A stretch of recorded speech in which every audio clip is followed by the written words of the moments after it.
L'église devint silencieuse tandis que les larmes coulaient sur le visage d'Elena. Sa robe blanche s'étalait autour de son fauteuil roulant comme une promesse brisée.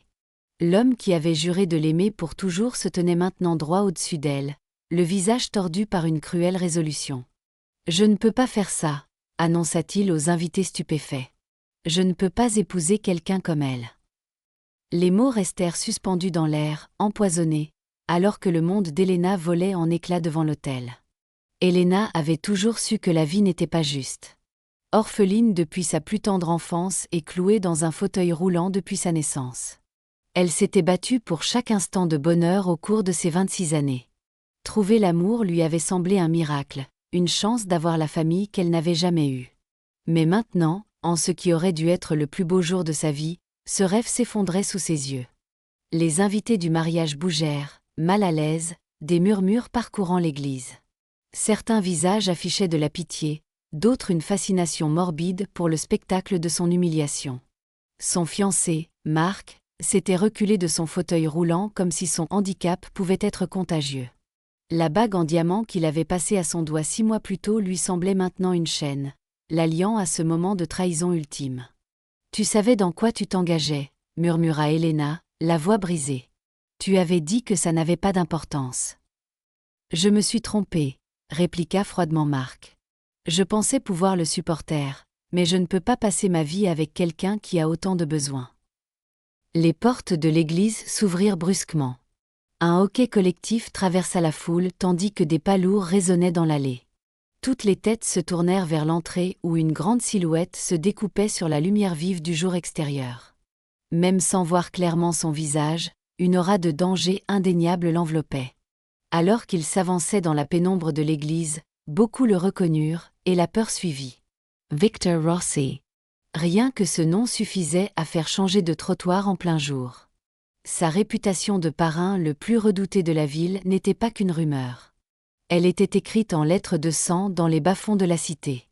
Quelle affaire pouvait bien amener un tel homme à un mariage? Victor s'avança dans l'allée avec la grâce d'un prédateur. Son costume noir, cher et impeccable, son visage sans expression. Derrière lui suivaient 2 hommes, l'un plus âgé au visage balafré, l'autre plus jeune aux yeux froids, tous 2 clairement armés sous leur veste. Les invités se reculèrent à leur passage. Des parents serrant leurs enfants contre eux. Des hommes se plaçant instinctivement devant leurs épouses. Le visage de Marc avait perdu toute couleur. « Monsieur Rossi » balbutia-t-il. « Je ne comprends pas. » Victor ne lui accorda aucune attention. Ses yeux sombres étaient fixés uniquement sur Elena, dont les larmes s'étaient momentanément arrêtées sous le choc. Il y avait quelque chose dans son regard que nul parmi les spectateurs terrifiés ne pouvait déchiffrer, une intensité qui dépassait la froideur attendue d'un homme de sa réputation. Sans un mot, Victor réduisit la distance jusqu'à l'autel. Il dominait Elena dans son fauteuil roulant, ses larges épaules bloquant la lumière des vitraux situés au-dessus. Pendant un instant terrible, Elena crut qu'il était là pour lui faire du mal. Peut-être avait-elle une dette dont elle ignorait l'existence, ou quelqu'un de son passé avait contrarié cet homme dangereux. Au lieu de cela, Victor s'agenouilla à sa hauteur. De près, elle put voir la dureté de son visage, la petite cicatrice qui courait le long de sa mâchoire, les yeux qui avaient été témoins et avaient causé une violence indicible. Pourtant, il y avait autre chose là aussi. Quelque chose qu'elle ne pouvait nommer. « Elena » dit-il, sa voix basse et rauque, comme si son nom était inhabituel sur sa langue. C'était le premier mot qu'il prononçait depuis son entrée dans l'église. Elle le dévisagea, tremblant légèrement. « Est-ce que je vous connais ?» Un muscle tressaillit sur sa mâchoire. « Non », répondit-il simplement. Puis, à la stupéfaction de toutes les personnes présentes, Victor glissa un bras sous ses genoux et l'autre derrière son dos, la soulevant du fauteuil roulant avec autant d'aisance que si elle ne pesait rien. « Qu'est-ce que vous faites » haleta Elena, ses mains s'agrippant automatiquement à ses épaules pour se soutenir. « Reposez-moi. » Victor se retourna, Elena bien calée dans ses bras, et commença à redescendre l'allée. Le silence était absolu. Pas même Marc n'osa protester alors que le célèbre parrain emportait sa fiancée abandonnée. « Mon fauteuil roulant » dit Elena désespérément, regardant par-dessus l'épaule de Victor. « J'ai besoin de mon Nicolaï » dit Victor sans se retourner. L'aîné de ces deux hommes s'activa immédiatement, plia le fauteuil roulant et l'emporta derrière eux. Dehors, devant l'église, une limousine noire et élégante attendait, vitres teintées et chauffeur au garde-à-vous. La lumière vive du soleil fit plisser les yeux à Helena après la pénombre de l'église. Tout se passait trop vite pour qu'elle puisse l'assimiler. Le rejet, l'humiliation, et maintenant cet enlèvement bizarre par un homme dont la réputation terrifiait la ville entière. « S'il vous plaît » tenta-t-elle à nouveau alors que Victor approchait du véhicule.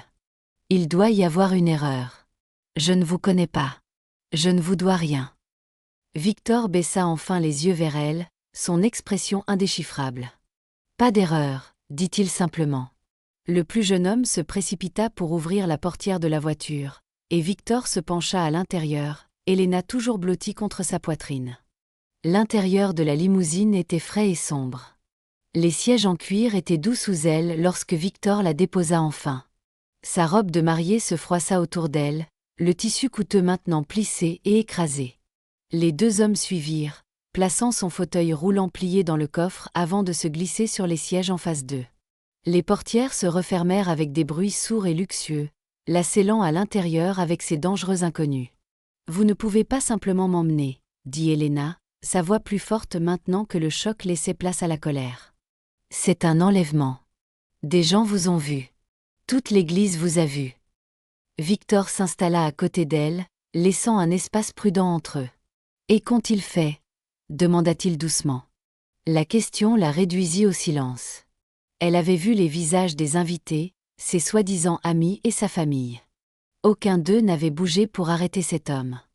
Aucun n'avait élevé la voix. Ils avaient assisté à son humiliation puis à son enlèvement avec les mêmes expressions passives. « Où m'emmenez-vous » demanda-t-elle à la place, ses mains agrippant sa robe. « Chez moi » répondit Victor. La limousine s'éloigna du trottoir, laissant derrière elle l'église où les rêves d'Helena étaient morts. Elle regardait par la fenêtre, observant les rues de la ville défiler. Elle devrait crier, se battre, supplier les passants de l'aider. Au lieu de cela, une étrange torpeur s'était installée en elle. Peut-être était-elle sous le choc. Ou peut-être, d'une manière tordue, n'importe quel sort semblait préférable au retour à l'appartement vide qu'elle avait partagé avec Marc, entouré de cadeaux de mariage qu'il faudrait retourner et d'une vie qui venait de s'effondrer en poussière. Alors que la limousine naviguait à travers la ville, un silence inconfortable emplit le véhicule. L'homme plus âgé, Nicolaï, la surveillait avec une indifférence calculée, tandis que le plus jeune regardait par la fenêtre, sa main jamais loin du renflement de ce qu'Helena supposait être une arme sous sa veste. Victor lui-même semblait se contenter du silence, ses grandes mains reposant sur ses genoux, son profil acéré se découpant sur le paysage qui défilait. « Vous m'avez appelé par mon nom » dit finalement Helena. « Comment savez-vous qui je suis » Victor se tourna pour la regarder, ses yeux sombres et illisibles. « Je fais en sorte de savoir beaucoup de choses. » Ce n'est pas une réponse. Le coin de sa bouche tressaillit. Pas tout à fait un sourire, mais quelque chose qui adoucit momentanément ses traits durs. « Vous êtes courageuse. Bien. Vous en aurez besoin. » La peur remonta le long de la colonne vertébrale d'Helena. « En avoir besoin pourquoi ? Qu'est-ce que vous voulez de moi ?» Victor ne répondit pas. Au lieu de cela, il plongea la main dans la poche de sa veste, faisant sursauter involontairement Helena, et en retira un mouchoir, le lui offrant en silence. Ce n'est qu'alors qu'elle réalisa que des larmes coulaient toujours sur son visage. Maquillage sûrement ruiné, ses cheveux soigneusement coiffés se défaisant de leurs épingles. Elle prit le mouchoir à contre-cœur. « Merci », dit-elle automatiquement. Des années de politesse l'emportant sur sa peur. Le tissu était doux, cher, avec les initiales VR brodées dans un coin. Elle tamponna ses joues.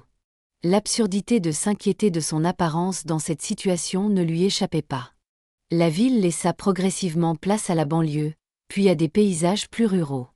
Il sortait de la ville, suivant une route sinueuse qui montait doucement vers les collines boisées qui entouraient la cité. Le sentiment de mauvais augure d'Helena grandissait à chaque kilomètre parcouru. Des gens disparaissaient dans ces bois. Des corps de criminels y étaient retrouvés. Les gros titres qu'elle avait lus en buvant son café du matin prenaient maintenant une pertinence personnelle terrifiante. « S'il vous plaît » tenta-t-elle à nouveau, sa voix plus faible. Mes parents sont morts quand j'avais 3 ans. Je n'ai pas de famille. Personne ne paiera de rançon pour moi. Je n'ai pas d'argent à moi. Il ne s'agit pas d'argent, dit Victor, les yeux fixés sur la route devant lui. Alors de quoi s'agit-il? Il se tourna pour la regarder alors, quelque chose vacillant derrière son expression stoïque. De sécurité. Avant qu'elle ne puisse questionner cette réponse énigmatique, la limousine quitta la route principale pour s'engager sur une allée privée gardée par un portail et 2 hommes armés qui se redressèrent au garde-à-vous à l'approche du véhicule. Le portail s'ouvrit sans que la voiture n'ait besoin de s'arrêter et ils continuèrent sur une longue allée sinueuse bordée de grands arbres qui bloquaient une grande partie de la lumière du soleil. Quand les arbres s'écartèrent enfin, Elena eut le souffle coupé malgré elle. Devant eux se dressait un manoir comme elle n'en avait jamais vu ailleurs que dans les films. Une vaste structure en pierre avec des touches gothiques, entourée de jardins impeccablement entretenus. Ce n'était pas seulement une maison. C'était une forteresse. 2 hauts murs encerclaient la propriété et Elena put apercevoir d'autres gardes patrouillant le périmètre, tous portant ouvertement des armes maintenant qu'ils étaient sur une propriété privée. La limousine s'arrêta en douceur devant l'entrée principale où de larges marches menaient à d'imposantes portes doubles. Le cœur d'Elena se serra en voyant ces marches. Une réaction instinctive immédiate après des années à naviguer dans un monde non construit pour les roues. Comme s'il lisait dans ses pensées, Victor parla doucement. Il y a une entrée sans marche sur le côté. Mais pour l'instant. Sans attendre de réponse, il ouvrit sa portière et sortit, puis se retourna pour la soulever une fois de plus dans ses bras. Cette fois, il n'y avait pas de public pour assister à son humiliation, juste les gardes de sécurité au visage impassible qui gardaient les yeux soigneusement détournés pendant que leur patron portait une femme en robe de mariée vers l'entrée. Le jeune homme qui les avait accompagnés se précipita pour ouvrir la porte tandis que Nicolas y suivait avec son fauteuil roulant. L'intérieur du manoir était à la hauteur de son extérieur imposant, au plafond, artisanat d'antan et une atmosphère de luxe sombre. Victor la porta à travers un grand hall d'entrée et dans ce qui semblait être un salon où il la déposa enfin sur un canapé antique.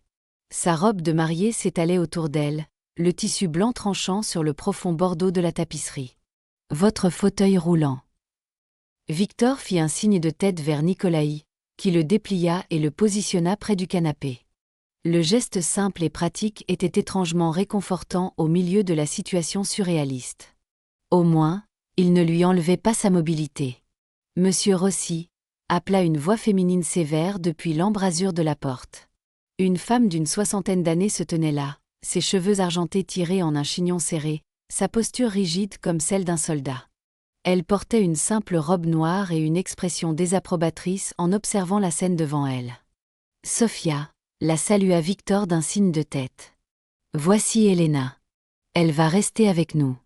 Préparez la suite de l'élai. » La femme, Sophia, lança à Elena un regard évaluateur, observant la robe de mariée, le visage strié de larmes, la confusion et la peur. Quelque chose comme de la sympathie vacilla brièvement dans ses yeux avant que son masque professionnel ne revienne. « Bien sûr, répondit-elle. Et dois-je faire monter des vêtements appropriés ? Madame semble être vêtue de façon inattendue. Malgré tout, Elena faillit rire de la litote. Elle était là, essentiellement kidnappée dans sa robe de mariée. Et cette femme s'inquiétait d'une tenue appropriée. Oui, dit Victor. Et de la nourriture et tout ce dont elle aura besoin. Il se tourna vers Elena. Sophia est ma gouvernante. Elle vous aidera à vous installer. Si vous avez besoin de quoi que ce soit, demandez-lui. M'installer, répéta Elena, incrédule. Je ne reste pas ici. C'est un enlèvement. Vous ne pouvez pas juste. Je peux, l'interrompit Victor, son ton indiquant clairement que la question n'était pas ouverte à la discussion. Vous resterez ici sous ma protection jusqu'à ce que je détermine qu'il est sûr pour vous de partir. Protection contre quoi ? Exigea Elena. Le seul danger que j'ai rencontré aujourd'hui, c'est vous. Un éclair de quelque chose, colère, blessure traversa le visage de Victor avant que son expression ne se durcisse à nouveau. Vous ne savez rien du danger, Elena, mais vous serez en sécurité ici.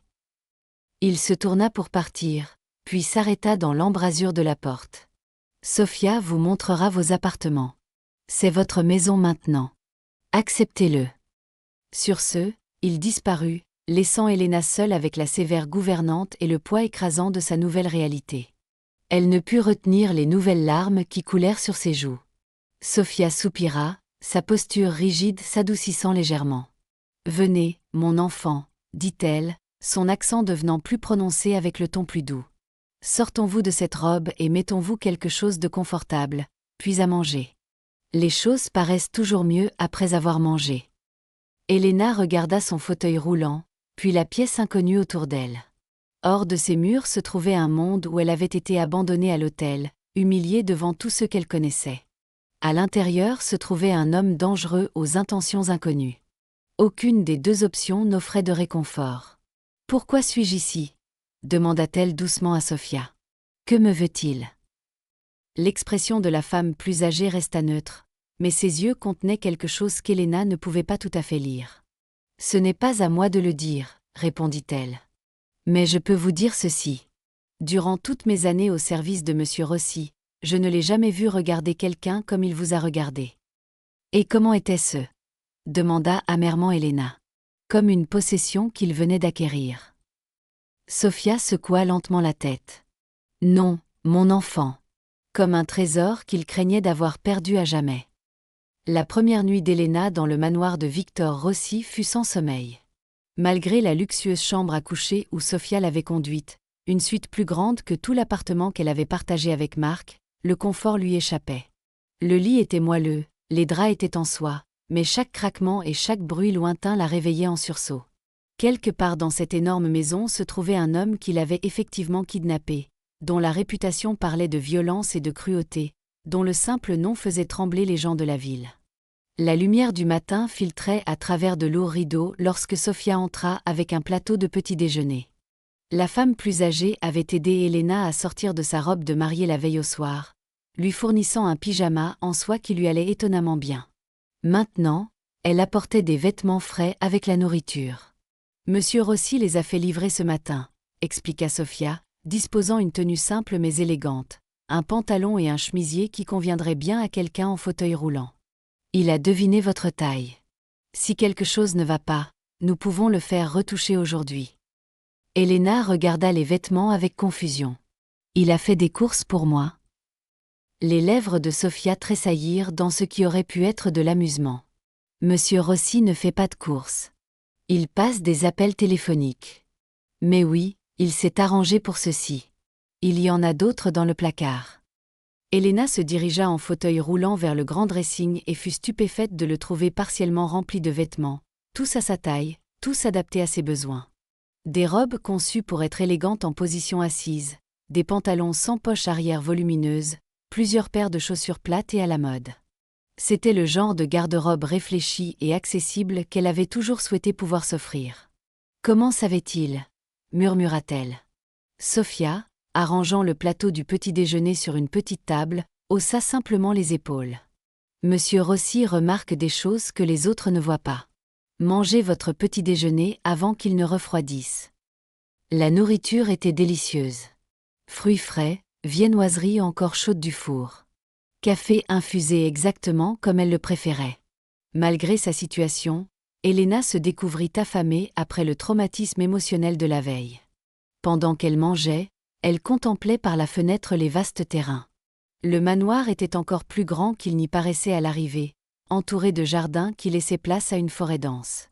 Au loin, elle pouvait voir des gardes patrouiller le périmètre. « Est-ce qu'ils me gardent prisonnière ?»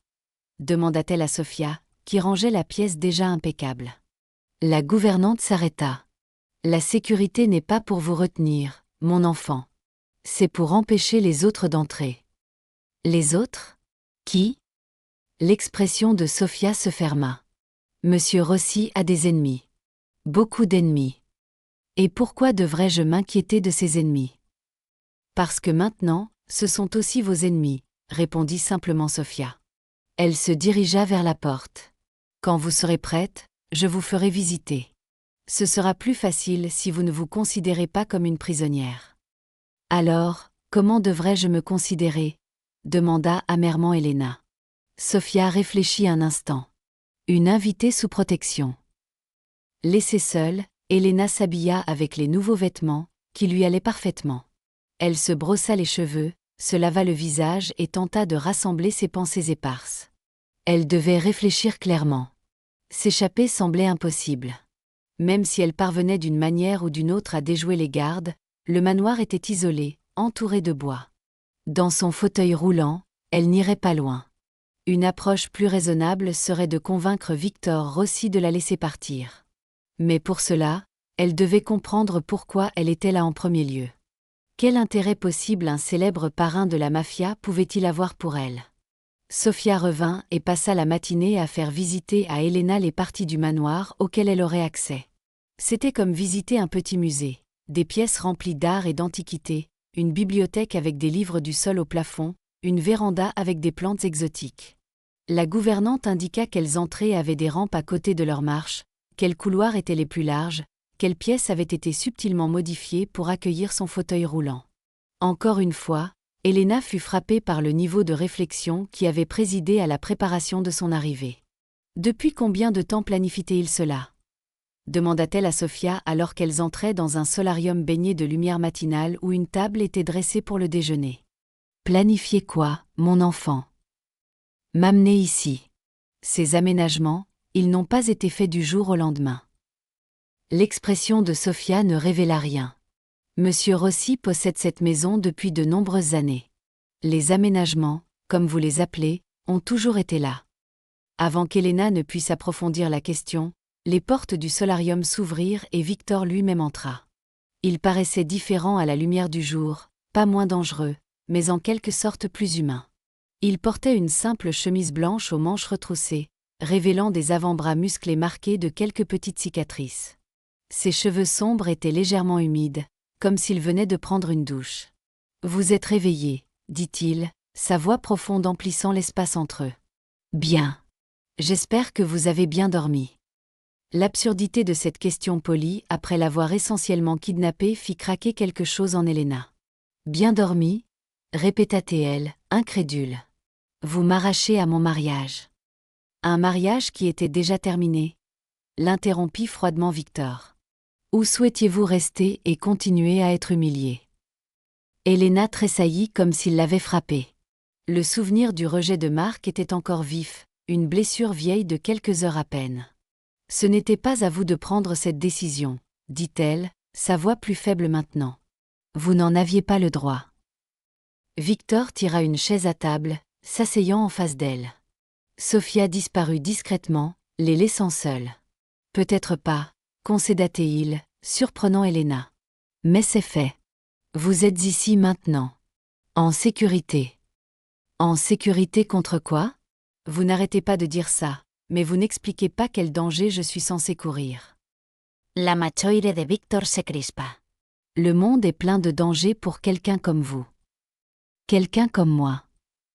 Les yeux d'Elena brillèrent d'une colère soudaine. Vous voulez dire? Vous pensez que je ne sais pas à quel point je suis vulnérable? J'ai vécu avec ce corps toute ma vie, monsieur Rossi. Je n'ai pas besoin que vous me protégiez d'un monde que je navigue déjà depuis 26 ans. Quelque chose comme de l'admiration vacilla dans les yeux de Victor. Je ne parlais pas de votre handicap, dit-il doucement. Je parlais de quelqu'un d'innocent, quelqu'un de bon. Il détourna le regard, son profil acéré se découpant sur les fenêtres lumineuses. La bonté ne dure pas longtemps dans cette ville sans protection. Il y avait une histoire dans ces mots qu'Elena ne pouvait déchiffrer.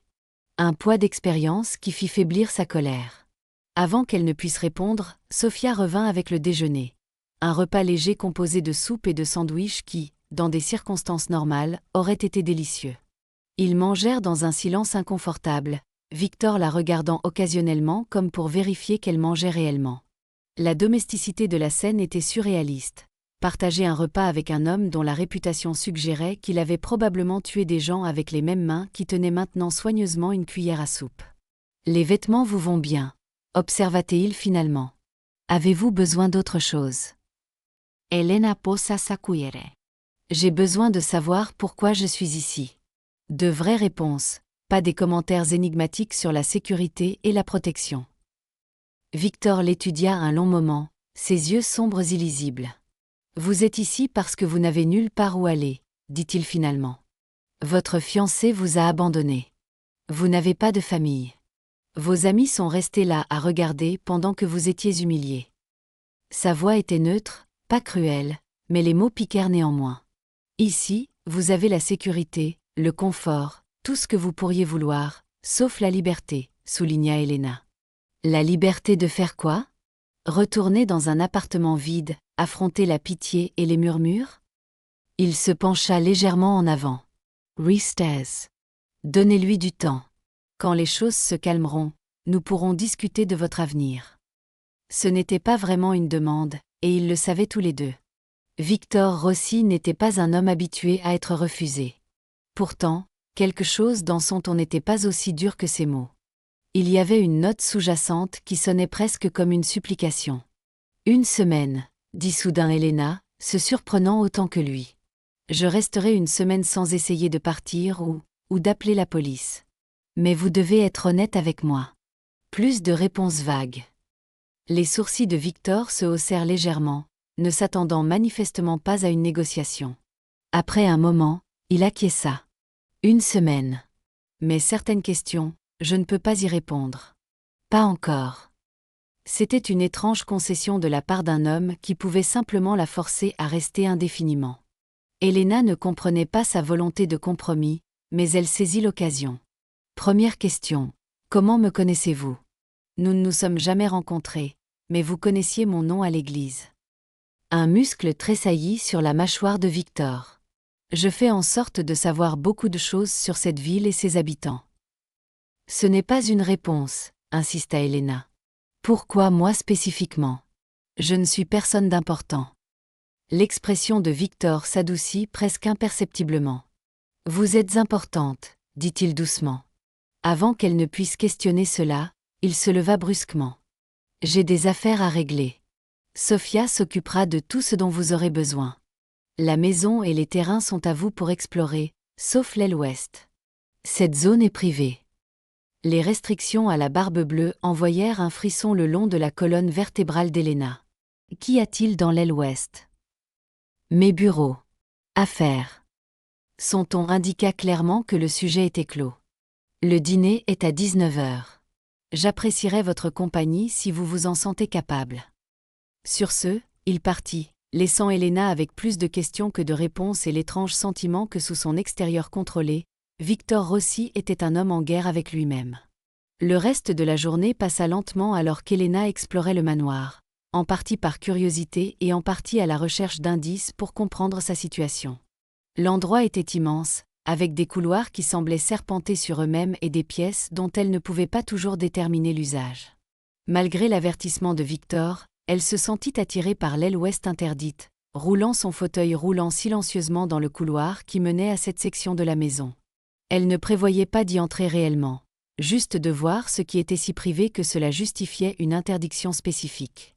Alors qu'elle approchait des lourdes portes doubles qui menaient vraisemblablement à la zone restreinte, des voix la firent s'arrêter. Des voix d'hommes parlant à voix basse, sur un ton urgent. L'une était indubitablement celle de Victor. L'autre appartenait à Nicolaï, l'homme balafré qui les avait accompagnés depuis l'église. « Ne peut pas me permettre d'être distrait en ce moment, » disait Nicolaï. « La famille Moretti fait des mouvements dans le sud. Ils pensent que tu es devenu mou. »« Laisse-les penser ce qu'ils veulent, » répondit Victor, sa voix dure. « Leur surprise n'en sera que plus grande quand je les écraserai. »« Et la fille, à quoi pensais-tu, Vitcha? L'amener ici, au cœur de notre opération. S'ils découvrent qui elle est pour toi. »« Assez. » La voix de Victor était tranchante comme une lame. « Elle reste. Elle est plus en sécurité ici que n'importe où ailleurs. La question n'est pas ouverte à la discussion. »« Tu risques tout pour elle, » dit Nicolaï, son ton s'adoucissant légèrement. « Au moins, dis-lui la vérité. »« Elle n'est pas prête, » répondit Victor, quelque chose comme de la douleur colorant ses mots. « Elle ne se souvient pas. Et quand elle se souviendra. » Il y eut une pause. « Elle me haïra pour ce que je suis devenu. » Le cœur d'Helena battait si fort qu'elle était sûre qu'il devait l'entendre à travers la porte. Se souvenir? Se souvenir de quoi? Elle n'avait jamais rencontré Victor Rossi avant hier. Elle se souviendrait certainement d'avoir rencontré un tel homme. Pourtant, il parlait comme s'il partageait une histoire. Comme si elle avait oublié quelque chose de crucial à son sujet. Le bruit de pas approchant de la porte la fit réagir. Elle tourna son fauteuil roulant aussi silencieusement que possible et se dépêcha de redescendre le couloir, tournant le coin juste au moment où elle entendit la porte s'ouvrir derrière elle. Son esprit s'emballa de questions alors qu'elle retournait en territoire plus sûr. Dans sa confusion, elle prit un mauvais virage et se retrouva dans une partie de la maison qu'elle n'avait pas explorée avec Sophia. Le couloir était bordé de photographies, pas les œuvres d'art coûteuses qui décoraient les pièces principales, mais des photographies personnelles dans des cadres simples. Curieuse, Elena s'approcha en fauteuil roulant pour les examiner. Son souffle se coupa dans sa gorge. Là, sur une photographie légèrement délavée, se trouvait un groupe d'enfants devant un bâtiment à l'aspect sinistre. Il lui fallut un moment pour le reconnaître, l'orphelinat Sainte-Catherine, où elle avait passé 10 ans de son enfance après la mort de ses parents. Elle connaissait intimement ce bâtiment, ces marches de pierre froide qui l'avaient rendue dépendante des aides-soignants pour la monter et la descendre, les dortoirs avec des lits alignés en rangées parfaites, la petite chapelle où ils étaient tenus de prier chaque matin et chaque soir. Avec des doigts tremblants, Elena décrocha le cadre du mur et l'examina de plus près. Les enfants étaient disposés en ligne formelle, leurs visages solennels comme le sont souvent les enfants dans de tels endroits. Au dernier rang se tenait un garçon maigre d'environ 12 ans, aux cheveux noirs et aux yeux sérieux, sa main reposant protectriquement sur l'épaule d'un enfant beaucoup plus petit devant lui, une petite fille en fauteuil roulant. Elena regarda l'image d'elle-même plus jeune, peut-être 6 ans, ses cheveux en nattes soignées, ses jambes déjà atrophiées par la maladie avec laquelle elle était née. Et le garçon derrière elle. Victor, murmura-t-elle sous le choc, voyant enfin ce qu'elle aurait dû reconnaître immédiatement. Ces mêmes yeux intenses, cette même mâchoire forte, bien que plus douce dans sa jeunesse, la posture protectrice derrière son fauteuil roulant, tout y était. Frénétiquement, elle examina les autres photographies sur le mur. Il y en avait d'autres de l'orphelinat. Les enfants dans le réfectoire, dans la cour, en classe. Dans chaque photo de groupe, le même schéma émergeait, le jeune Victor positionné près de la jeune Elena, toujours à portée de main, souvent avec cette main protectrice sur son fauteuil roulant ou son épaule. Puis il y eut des photos qui remuèrent des souvenirs plus profonds. Elena et Victor assis sous un arbre dans la cour de l'orphelinat, lui lisant un livre. Eux deux à ce qui semblait être une célébration de Noël, Elena rayonnant devant un petit cadeau emballé sur ses genoux. Victor poussant son fauteuil roulant dans la neige, tous deux emmitouflés dans des écharpes. La dernière photographie la glaça sur place. Elena, peut-être 10 ans, endormie dans son fauteuil roulant.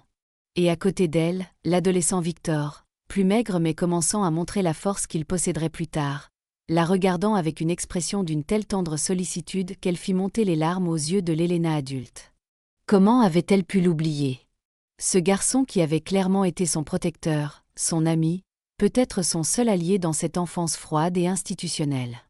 Elle fouilla désespérément sa mémoire, essayant de se rappeler le garçon aux yeux sombres qui se tenait derrière elle sur ses photographies.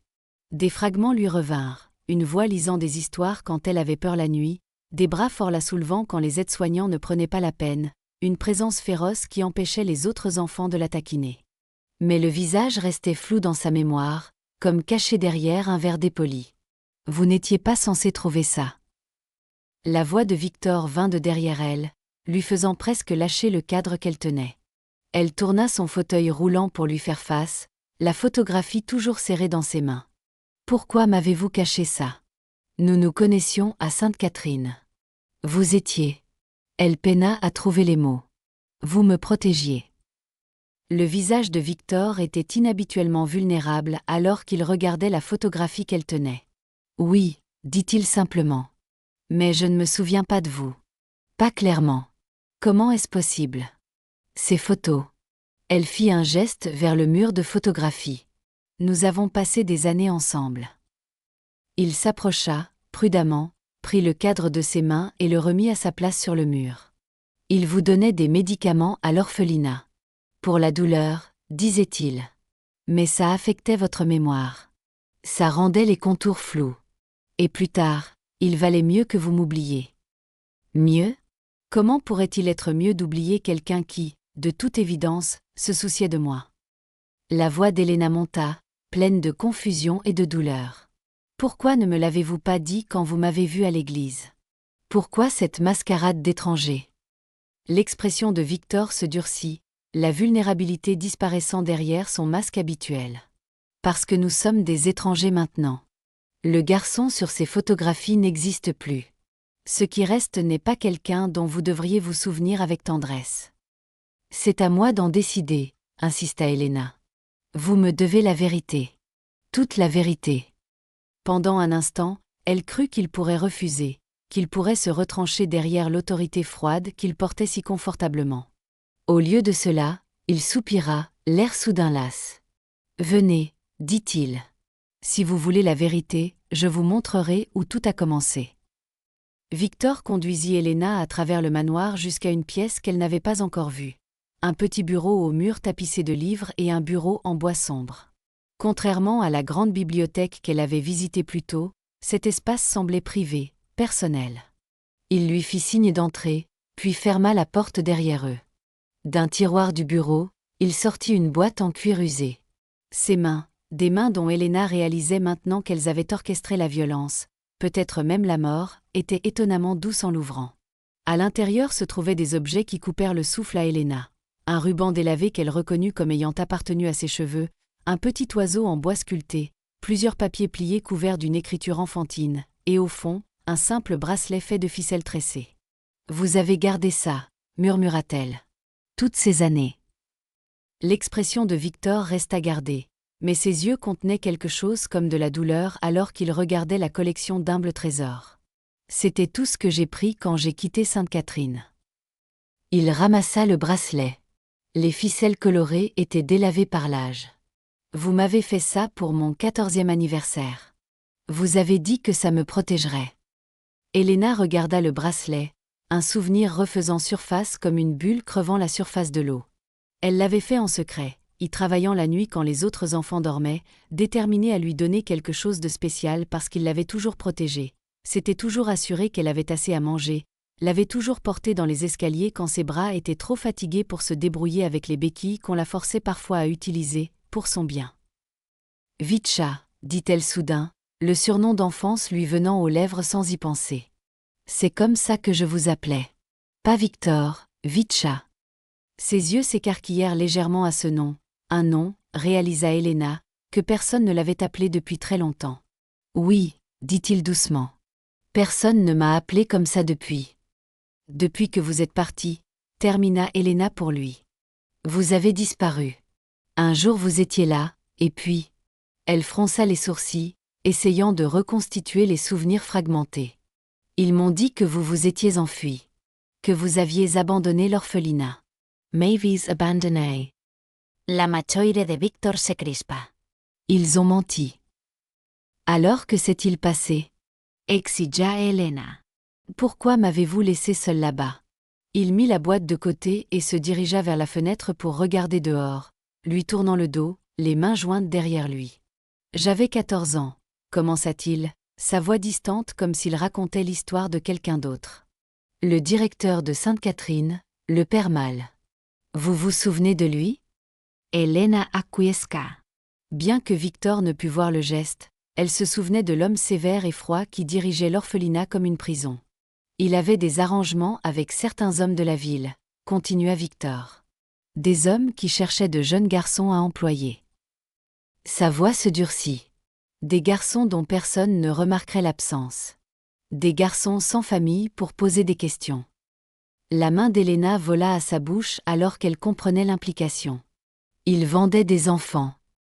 Non, il les plaçait en apprentissage, c'était le terme officiel. La voix de Victor était amère. J'avais attiré son attention parce que j'étais fort, provocateur, du genre à pouvoir survivre dans la rue. Il m'a appelé dans son bureau ce jour-là et m'a dit que je partirais avec un homme nommé Kuzman, un homme d'affaires qui avait besoin de jeunes hommes avec du potentiel. Il se retourna pour faire face à Elena, son expression un mélange complexe de vieille rage et de résignation. Je savais dans quel genre d'affaires Kuzman trempait. Tout le monde à l'orphelinat chuchotait à propos des garçons qui partaient avec lui et revenaient des années plus tard au volant de voitures chères, portant des montres en or, s'ils revenaient du tout. La mafia. murmura Elena. Il recrutait pour la mafia. Victor acquiesça. J'ai dit au père Mal que je n'irais pas, que je devais rester à Sainte-Catherine. Il a ri et a dit que je n'avais pas le choix. Ses yeux croisèrent ceux d'Elena. Je lui ai dit que je ne pouvais pas partir parce que je devais vous protéger. Des larmes montèrent aux yeux d'Elena à la pensée de ce garçon de 14 ans tenant tête à l'autorité pour elle. Le père Mal a trouvé ça très amusant, continua Victor, sa voix se durcissant. Il a dit que si je refusais d'aller avec Cusman, il prendrait des dispositions pour vous à la place. Pas avec Cusman, bien sûr, mais il y avait d'autres associés qui pourraient trouver des usages pour une jolie petite infirme. Elena se sentit mal face à cette cruauté désinvolte. La terrible menace brandie contre un enfant. « Alors vous êtes parti, dit-elle doucement. Pour me protéger. Je suis partie, confirma Victor. Mais d'abord, j'ai fait jurer au père Mal qu'on vous laisserait tranquille, qu'aucun arrangement ne serait jamais pris pour vous. Je l'ai menacé. Un garçon de 14 ans menaçant un homme adulte. Un fantôme de sourire effleura ses lèvres. Mais il m'a cru. Il a vu quelque chose en moi, même alors. Quelque chose qui lui faisait peur. De quoi l'avez-vous menacé ? Demanda Elena. Les yeux de Victor s'assombrirent.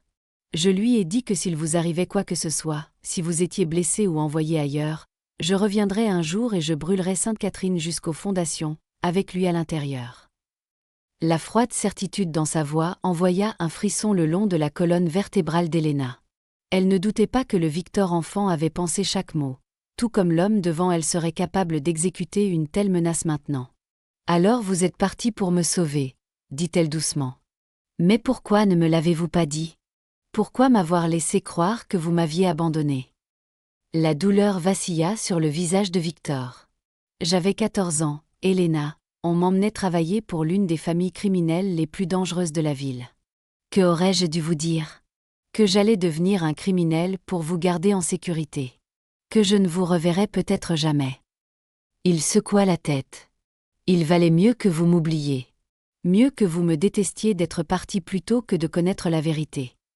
Elena approcha son fauteuil de lui, levant les yeux vers l'homme qui avait autrefois été son protecteur d'enfance. Que vous est-il arrivé avec Cusman ? L'expression de Victor se ferma légèrement. J'ai appris le métier. J'étais bon à ça. Fort, intelligent, prêt à faire tout ce qui était nécessaire pour survivre. Il parlait avec détachement, comme s'il décrivait la vie de quelqu'un d'autre. Cusman est devenu un père pour moi, à sa manière. M'a tout appris ce qu'il savait. Et quand il a été tué il y a 7 ans, j'ai repris son territoire et l'ai transformé en quelque chose de plus grand. Et vous êtes devenu l'homme le plus craint de la ville, dit Elena, la réputation notoire de Victor Rossi prenant plus de sens maintenant. La peur vous maintient en vie dans mon monde, dit simplement Victor. Puis, plus doucement, je vous ai suivi de loin, je me suis assuré que vous étiez en sécurité, que vous aviez des opportunités quand vous avez quitté Sainte-Catherine à 18 ans. J'ai arrangé l'appartement que vous pensiez être un coup de chance, la bourse pour la petite fac, le travail qui semblait vous tomber du ciel. L'esprit d'Elena vacilla face à cette révélation. Toute sa vie d'adulte, l'indépendance pour laquelle elle s'était battue et dont elle avait été si fière, avait été silencieusement orchestrée par l'homme qui se tenait devant elle. Vous m'avez observé pendant tout ce temps. Vous protégeant, corrigea Victor. De loin, comme je l'avais promis ce jour-là. Mais vous ne vous êtes jamais montré, vous ne m'avez jamais parlé. Il y avait de la douleur dans sa voix maintenant. Jusqu'à hier. Pourquoi maintenant, Victor ? Pourquoi venir me chercher à l'église après toutes ces années d'ombre et de secret ? Le sang-froid de Victor se fissura légèrement. Un éclair de l'émotion brute qu'il gardait normalement si soigneusement cachée. Parce que je vous ai vu pleurer, dit-il simplement. Parce que cet homme, qui aurait dû vous chérir, vous a humilié devant tout le monde. Et je me suis souvenu d'une promesse que j'ai faite à une petite fille en fauteuil roulant il y a 20 ans. Quelle promesse ? Demanda Elena, bien qu'une partie d'elle connaissait déjà la réponse. Que personne ne vous ferait plus jamais de mal, dit Victor, sa voix rauque d'émotion. Pas tant que je vivrai. Le silence qui suivit était lourd de 2 décennies de séparation, de protection, de secrets et de sacrifices. Elena regarda l'homme devant elle, essayant de concilier le dangereux parrain de la mafia avec le garçon qui lui avait autrefois lu des histoires et l'avait défendu contre les brutes. Les deux étaient réels. Les deux étaient Victor. Alors, et maintenant ? Demanda-t-elle finalement. Vous m'avez sauvé de l'humiliation et m'avez amené dans votre forteresse. Est-ce ainsi que ça se termine ? Moi, vivant ici comme votre, quoi ? Protégé ? Responsabilité ? Prisonnière ? L'expression de Victor s'adoucit d'une manière dont elle soupçonnait que peu de gens étaient témoins. Aucune de ces choses, Elena. Vous êtes libre de partir quand vous le souhaitez. Je vous fournirai tout ce dont vous auriez besoin. Une nouvelle maison, la sécurité financière, tout ce qui vous rendrait heureuse. Ma protection continuerait, mais de loin, comme avant. Alors pourquoi m'avoir amenée ici ? Insista Elena. Pourquoi ne pas simplement m'aider à quitter l'église et m'installer ailleurs ? Victor hésita, quelque chose de vulnérable passant sur ses traits. Parce que pendant un moment égoïste, quand je vous ai vu là, dans cette robe blanche, les larmes aux yeux, j'ai voulu. Il s'arrêta, luttant visiblement avec des mots qui ne lui venaient pas facilement. J'ai voulu me souvenir de ce que c'était que de vous protéger de près. Pas depuis les ombres. Juste une fois de plus. L'aveu lui coûta. Elena pouvait voir que cet homme qui commandait un empire bâti sur la peur et la violence, qui avait probablement ordonné des morts et orchestré des entreprises criminelles, était mis à nu par cette simple confession de vouloir retrouver une connexion perdue depuis longtemps. Avant qu'elle ne puisse répondre, un coup sec interrompit le moment. La porte s'ouvrit pour révéler Nicolaï, son visage balafré et sombre. « Patron, nous avons un problème. La Cargaison Moretti. Nos hommes ont été pris en embuscade au dock. 3 morts, 2 dans un état critique. » Toute l'attitude de Victor changea en un instant. La vulnérabilité disparaissant derrière un masque de fureur froide. « Qui » exigea-t-il. Sans aucun doute la bande de Castillo. Ils ont laissé leur marque. Les yeux de Nicolaï vacillèrent brièvement vers Elena, clairement mal à l'aise de discuter affaire devant elle. « Prépare la voiture », ordonna Victor, se dirigeant déjà vers la porte. « Équipe complète, armée. » Il s'arrêta, regardant Elena avec une expression prise entre deux mondes, le garçon qui l'avait protégé et l'homme qui commandait la peur. « Nous finirons cette conversation plus tard, » dit-il doucement. « Restez à l'intérieur. Dites à Sofia d'activer les protocoles d'urgence. » Sur ce, il partit, laissant Elena seule avec la boîte de trésors d'enfance et le poids de révélations trop lourdes pour être immédiatement assimilée. Par la fenêtre, elle regarda un convoi de SUV noirs dévaler l'allée, emportant Victor et ses hommes vers une violence qu'elle ne pouvait qu'imaginer. Sofia apparut quelques minutes plus tard, son calme habituel légèrement tendu. « Venez, mon enfant, » dit-elle, sa voix douce mais urgente. « Quand il y a des problèmes, nous allons dans les pièces sécurisées. » « Des problèmes ?» demanda Elena, suivant la gouvernante dans un couloir qu'elle n'avait pas encore exploré. « Est-ce dangereux ici ?» L'expression de Sofia était sombre. « Monsieur Rossi a des ennemis. Aujourd'hui, ils ont agi contre lui. Il est peu probable qu'ils attaquent la maison, mais nous ne prenons aucun risque. » Elle conduisit Elena à ce qui semblait être une chambre normale jusqu'à ce qu'elle appuie sur un panneau caché, révélant une porte blindée. Ces pièces sont sécurisées. Verres pare-balles, murs renforcés. Comme une forteresse dans la forteresse. À l'intérieur se trouvait un salon confortable, une chambre et une petite kitchenette, tous conçus pour des séjours prolongés si nécessaire. Des écrans de télévision montraient les flux des caméras de sécurité de toute la propriété. « Est-ce que ça arrive souvent ?» demanda Elena, se dirigeant en fauteuil roulant vers la fenêtre, qui donnait sur les jardins mais était, comme Sofia l'avait dit, clairement faite de verre épais et pare-balles. « Pas souvent, » répondit Sofia, vérifiant que la pièce sécurisée était correctement approvisionnée. Monsieur Rossi prévient généralement les menaces avant qu'elles ne deviennent des actions. Cette attaque, elle est inhabituelle. Audacieuse. Elena observa les mouvements méthodiques de la femme plus âgée. Vous travaillez pour lui depuis longtemps, n'est-ce pas? Sofia acquiesca. Depuis qu'il a acquis cette maison il y a 10 ans. Il était très jeune alors, commençant tout juste à bâtir son empire, mais déjà redoutable. Saviez-vous? Demanda Elena. À propos de moi, de notre histoire. Sofia interrompit ses tâches, considérant Elena avec une évaluation attentive. Il m'a dit qu'il y avait une fille de son enfance qui devait être protégée à tout prix. Que des aménagements devaient toujours être prêts pour quelqu'un en fauteuil roulant, si le besoin s'en faisait sentir. Son expression s'adoucit légèrement. J'ai travaillé pour des hommes dangereux la majeure partie de ma vie, mademoiselle Elena. Mais je n'en ai jamais vu un garder des trésors d'enfance dans une boîte sur son bureau. Jamais vu un regarder de vieilles photographies avec une telle nostalgie. C'est un criminel, dit Elena, plus pour elle-même que pour Sofia. Il fait du mal aux gens, les tue probablement.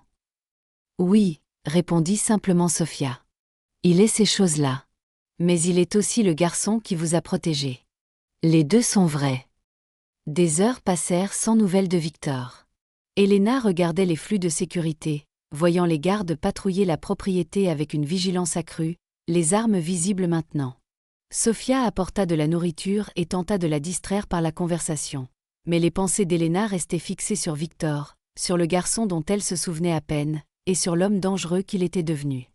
Il était plus de minuit lorsque les caméras de sécurité montrèrent le convoi de SUV revenant. Le cœur d'Elena se serra alors qu'elle regardait Victor émerger du véhicule de tête, sa chemise blanche maintenant tachée de ce qui ne pouvait être que du sang. Il se déplaçait avec raideur, une main appuyée sur son côté tandis que Nicolaï et les autres formaient un cercle protecteur autour de lui. « Il est blessé », halta Elena, se tournant vers Sofia. La gouvernante se dirigeait déjà vers la porte. « Restez ici », ordonna-t-elle. « Je vais voir comment il va et je vous tiens au courant. » Laissée seule, Elena arpenta la pièce sécurisée du mieux qu'elle le pouvait dans son fauteuil roulant, tournant en rond encore et encore alors que les minutes s'étiraient insupportablement. Finalement, la porte s'ouvrit pour révéler Sofia, son expression habituellement composée, troublée. « Le médecin le voit », rapporta-t-elle. Une balle lui a éraflé le côté. Pas grave, mais il a perdu du sang. Je veux le voir, dit immédiatement Elena. Sophia hesita. Il n'est pas en état de recevoir des visiteurs. Quand des hommes comme M. Rossi reviennent de la bataille, ils ne sont pas toujours eux-mêmes. Ça m'est égal, insista Elena. Emmenez-moi à lui. Voyant peut-être la détermination dans ses yeux, Sofia acquiesça finalement. Très bien. Mais ne soyez pas choqués par ce que vous verrez. C'est son monde, mademoiselle Elena. C'est qui il est maintenant. Elle conduisit Elena à travers le manoir jusqu'à ce qui semblait être une suite médicale, une autre pièce qu'on ne lui avait pas montrée lors de sa visite. Devant la porte se tenait Marco, le jeune homme qui les avait accompagnés depuis l'église. Son visage était éclaboussé de sang, bien qu'il parût indemne. Ses yeux s'écarquillèrent légèrement à la vue d'Elena. « Elle veut le voir », expliqua Sofia. « Le médecin a-t-il terminé ?» Marco acquiesca. Il vient de partir.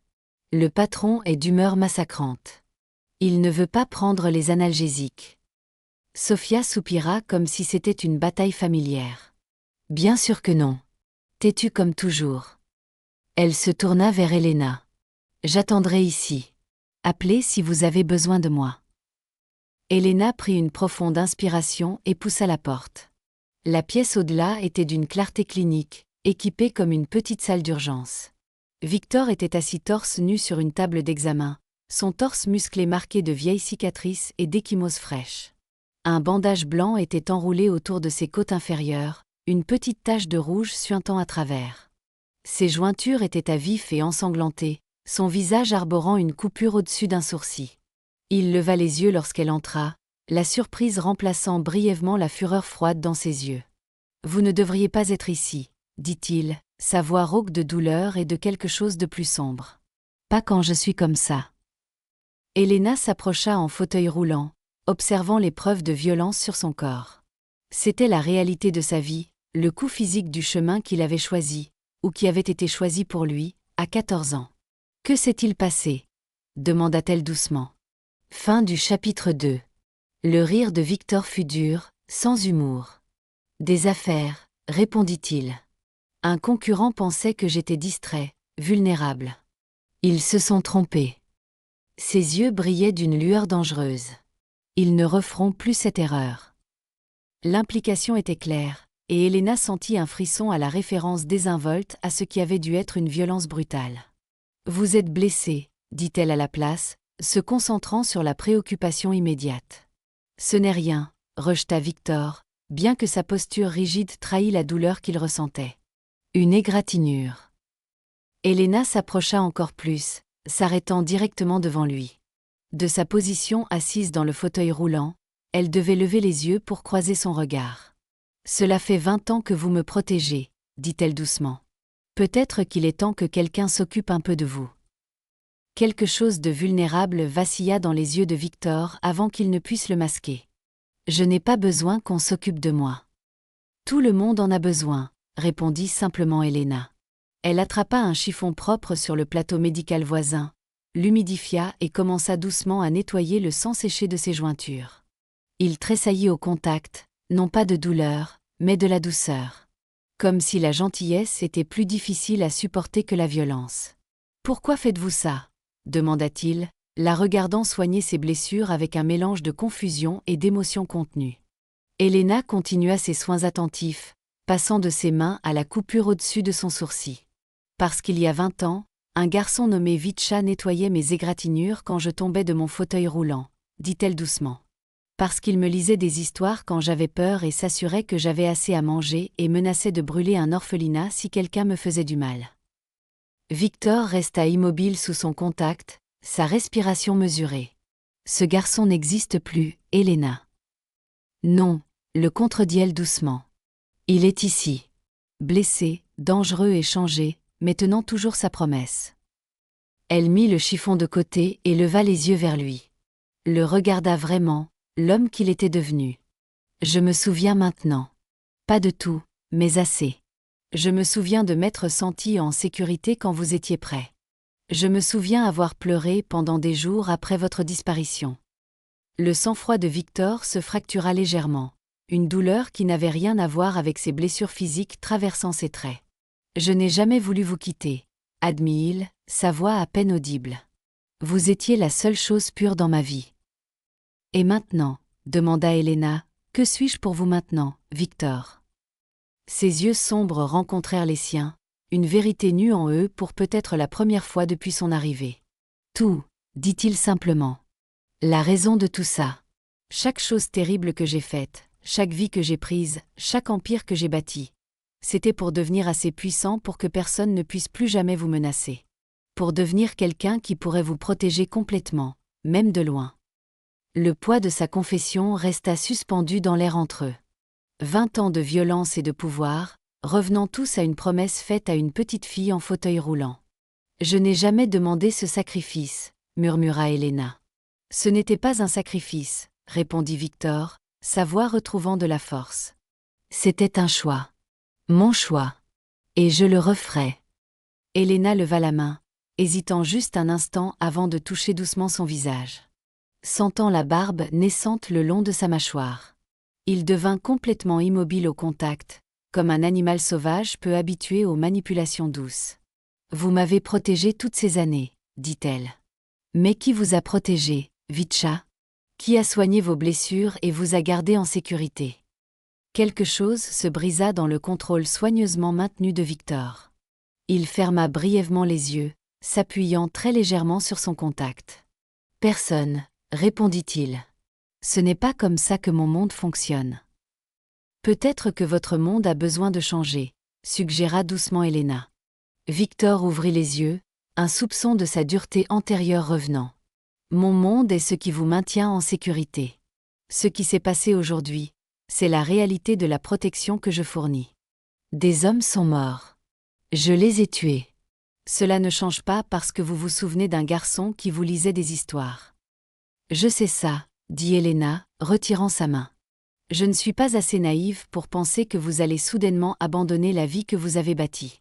Mais peut-être que vous n'avez plus à me tenir à une telle distance. » Elle maintint son regard fermement. « Peut-être que nous avons tous les deux besoin de nous souvenir de ce que ça fait d'avoir quelqu'un qui se soucie de savoir si nous vivons ou mourons. » Victor étudia son visage, cherchant quelque chose. Du jugement peut-être, ou de la peur.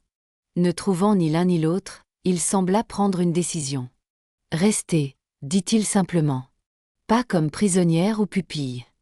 Pas par obligation ou par dette. Juste, rester. Pour un temps. Jusqu'à ce que nous comprenions tous les deux ce que c'est, maintenant. Ce n'était pas une déclaration d'amour, ni même d'amitié. C'était une offre de temps. Le temps de redécouvrir une connexion enfouie sous des années de séparation et de transformation. Le temps de réconcilier le garçon des photographies avec l'homme dangereux devant elle.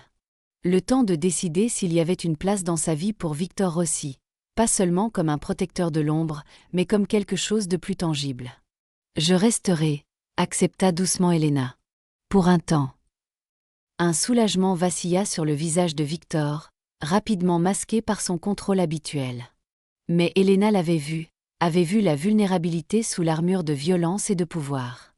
Le garçon nommé Vicha vivait toujours quelque part à l'intérieur du redouté parrain de la mafia. Et peut-être que c'était suffisant pour commencer.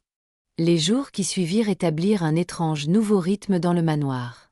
La blessure de Victor le força à rester à la maison plus que d'habitude, créant des opportunités pour lui et Elena de reconstruire prudemment une connexion qui avait été coupée 20 ans plus tôt. Ils partageaient des repas, souvent assis dans un silence confortable ou engagés dans une conversation prudente qui évitait la violence de son monde tout en explorant des sujets plus sûrs. Des livres dont il se souvenait qu'elle avait aimé enfant, les changements dans la ville au fil des ans, ses études à l'université.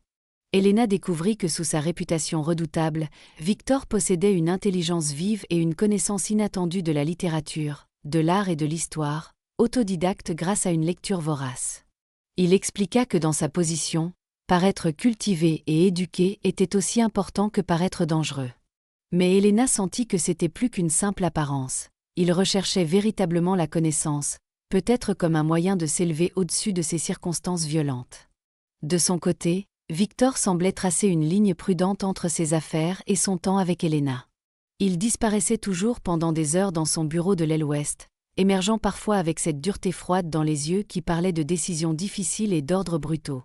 Mais quand il était avec elle, il faisait des efforts visibles pour laisser ce monde à la porte. Une semaine passa, puis deux. Les termes de leur accord initial avaient expiré, mais aucun des deux ne le mentionna. Elena ne se sentait plus prisonnière, ni même invitée. Elle avait commencé à se sentir étrangement chez elle. Un soir, ils étaient assis dans la bibliothèque, Victor lisant à haute voix un recueil de contes populaires russes, des histoires qu'il lui avait autrefois récitées de mémoire dans le dortoir de l'orphelinat lorsque les cauchemars la tenaient éveillée. Sa voix profonde donnait aux anciens contes une résonance qui transportait Elena à ses moments d'enfance où ses mots avaient été son seul réconfort. « Je pensais que vous inventiez ces histoires », dit-elle lorsqu'il fit une pause entre deux contes. Elles semblaient trop parfaites, trop magiques pour être réelles. Les lèvres de Victor se courbèrent en un petit sourire rare. « J'ai peut-être un peu embelli, changé les fins qui étaient trop sombres. » Un enfant qui avait déjà vu trop de tristesse méritait des histoires plus heureuses. Elena l'étudia à la chaude lumière de la lampe. La coupure au-dessus de son sourcil avait guéri, mais l'aura dangereuse ne disparaissait jamais complètement. Elle s'accrochait à lui comme une seconde peau, visible dans la manière alerte dont il s'asseyait, le positionnement prudent qui le maintenait entre elle et la porte, les regards occasionnels vers les fenêtres toujours protecteurs, toujours vigilants. « Avez-vous eu quelqu'un pour vous raconter des histoires ?» demanda-t-elle doucement. Après avoir quitté Sainte-Catherine. Quelque chose s'assombrit dans l'expression de Victor. Cusement ne croyait pas aux histoires. Il croyait aux leçons, des leçons difficiles. Il ferma le livre, le mettant de côté. Mais je me souvenais des contes. Parfois, dans les pires moments, je me les récitais à moi-même. Pour me souvenir de la petite fille qui croyait à la magie et aux fins heureuses. Une ombre de douleur traversa ses traits. Ça m'a gardé humain. Quand tout autour de moi poussait à autre chose. Elena approcha son fauteuil roulant de l'endroit où il était assis. Au cours des dernières semaines, elle était devenue experte dans la navigation du manoir, qu'elle réalisait maintenant avoir été conçue en pensant à sa mobilité dès le début, un témoignage de l'espoir de longue date de Victor qu'elle pourrait un jour être ici. « Vous avez dit une fois que je ne voudrais pas savoir ce que vous êtes devenu, » dit-elle prudemment. « Mais je pense que je le sais, Victor. J'en ai assez vu maintenant. Et oui, il y a de l'obscurité là-dedans. De la violence et du pouvoir qui m'effraient parfois. Mais il y a aussi le garçon qui m'a protégée, qui a sacrifié sa propre innocence pour la mienne, qui a gardé des trésors d'enfance dans une boîte pendant 20 ans. L'expression de Victor reste à garder, mais ses yeux contenaient une vulnérabilité qu'il permettait rarement à quiconque de voir. Les choses que j'ai faites, Elena, elles ne peuvent pas être défaites. Ne peuvent pas être pardonnées. Je n'offre pas le pardon, répondit doucement Elena. Le pardon implique un jugement, et je n'ai pas vécu votre vie. Je ne peux pas juger les choix que vous avez faits après qu'ils vous ont emmené de Sainte-Catherine. Elle prit sa main, la couvrant de la sienne. J'offre la compréhension. L'acceptation de tout cela, le garçon et l'homme, le protecteur et le prédateur.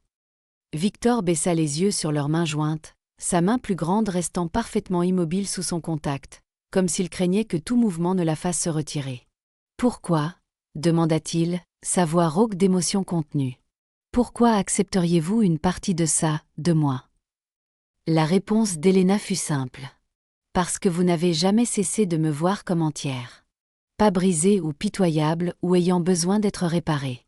Juste quelqu'un à protéger, d'égale valeur, bien que de situations différentes. » Elle serra doucement sa main. « Savez-vous à quel point c'est rare ? La plupart des gens regardent d'abord le fauteuil roulant, moi ensuite. Vous m'avez toujours vu en premier. » La vulnérabilité dans les yeux de Victor s'approfondit, une fissure dans l'armure qu'il avait construite pendant des décennies. « Je n'ai jamais eu pitié de vous parce que je connaissais votre force, » dit-il doucement. « Même enfant, vous aviez plus de courage que quiconque à Sainte-Catherine. Plus de gentillesse dans un monde qui ne vous en montrait aucune. » Sa voix baissa. « Quand Cusement m'apprenait à être impitoyable, je pensais à vous. Comment vous souriez malgré tout. Comment vous n'êtes jamais devenu dur ou amer. Ça me hantait. M'a fait garder une partie de moi-même enfermée, intacte parce que je devenais. » La distance entre eux sembla rétrécir à ce moment-là. 20 ans de séparation s'effondrant sous le poids d'une compréhension partagée. Elena vit dans les yeux de Victor quelque chose au-delà de la protection ou de l'obligation. Quelque chose de plus chaud, de plus profond, et de beaucoup plus effrayant dans son intensité. Avant que l'un ou l'autre ne puisse reconnaître le courant changeant entre eux, la porte de la bibliothèque s'ouvrit brusquement. Nicolaï se tenait là, son visage balafré tendu d'urgence. « Patron, » dit-il sèchement. « Nous avons confirmation. Castillo se déplace contre le territoire et ce soir. Nos hommes sont en position, mais ils ont besoin de directives. » La transformation fut immédiate et complète. La vulnérabilité dans les yeux de Victor disparut, remplacée par un calcul froid alors qu'il se levait. « Préparez la chambre sécurisée pour Elena, » ordonna-t-il. « Doublez les gardes de la maison. Personne n'entre ni ne sort de la propriété sans mon autorisation directe. » Déjà fait, confirma Nicolaï. La voiture attend. Victor se tourna vers Elena, son expression maintenant celle du parrain de la mafia plutôt que de l'homme qui lisait des contes populaires quelques instants auparavant. « Je dois y aller, » dit-il, sa voix brève. « Restez avec Sofia. La chambre sécurisée. »« Je connais le protocole, » l'interrompit doucement Elena. « Je serai en sécurité. »« So ist prudent, Witscha. » Le nom d'enfance sembla le faire hésiter un battement de cœur. Une lueur de l'homme sans défense brièvement visible avant que l'armure ne se referme complètement. Il acquiesça une fois, puis sortit de la pièce, donnant déjà des ordres rapides à Nicolaï alors qu'il se dirigeait vers l'aile ouest. Quelques heures plus tard, Elena était assise dans la chambre sécurisée avec Sofia, regardant les flux de sécurité comme elle l'avait fait 2 semaines plus tôt. La femme plus âgée tricotait calmement, apparemment habituée à ces nuits tendues, tandis qu'Elena pouvait à peine contenir son anxiété. Quelque part dans la ville, Victor était engagé dans ce qui était certainement une confrontation violente, possiblement mortelle. « Est-ce que ça devient plus facile ?» demanda-t-elle à Sofia. « D'attendre comme ça, sans savoir. » Les aiguilles à tricoter de la gouvernante continuèrent leur rythme régulier. « Non, » répondit-elle honnêtement. « Mais on apprend à avoir confiance. Monsieur Rossi est prudent, stratégique. Il ne prend pas de risques inutiles. » « Mais ce soir, c'est différent, » insista Elena. « J'ai pu le voir sur le visage de Nicolaï. Dans la réaction de Victor. » Les mains de Sofia s'immobilisèrent enfin. « Oh, admet elle. Castillo est un ennemi particulier. Plus personnel qu'une affaire. Il y a une histoire. Quel genre d'histoire? La femme plus âgée hésita, pesant clairement combien révéler. Castillo était autrefois le mentor de M. Rossi, après la mort de Cusman. Il lui a enseigné, lui a fait confiance, puis l'a trahi dans un jeu de pouvoir qui a failli coûter la vie à M. Rossi. L'expression de Sophia s'assombrit au souvenir. C'est la fois où je l'ai vu le plus proche de la mort. 3 balles. Il a passé des semaines à récupérer dans cette maison même, planifiant sa vengeance. Et l'a-t-il eu? Sa vengeance? Demanda doucement Elena. Pas complètement, répondit Sophia. Il a repris son territoire, l'a étendu, mais Castillo s'est échappé, est entré dans la clandestinité. Il est une ombre dans le monde de M. Rossi depuis, apparaissant, causant des dommages, disparaissant à nouveau. Elle reprit son tricot. Ce soir, peut-être que ça se terminera, d'une manière ou d'une autre. Le poids de cette histoire pesait lourdement dans la chambre sécurisée alors que minuit passait. Puis 1 heure du matin, sans nouvelles de Victor. Elena essaya de se distraire avec des livres, avec la télévision, mais ses pensées restaient fixées sur l'homme qui était rentré si dramatiquement dans sa vie. Il était presque 3 heures du matin lorsque le flux de sécurité montra du mouvement aux portes. Un seul SUV noir approchant rapidement. Les gardes vérifièrent ses occupants, puis lui firent signe de passer.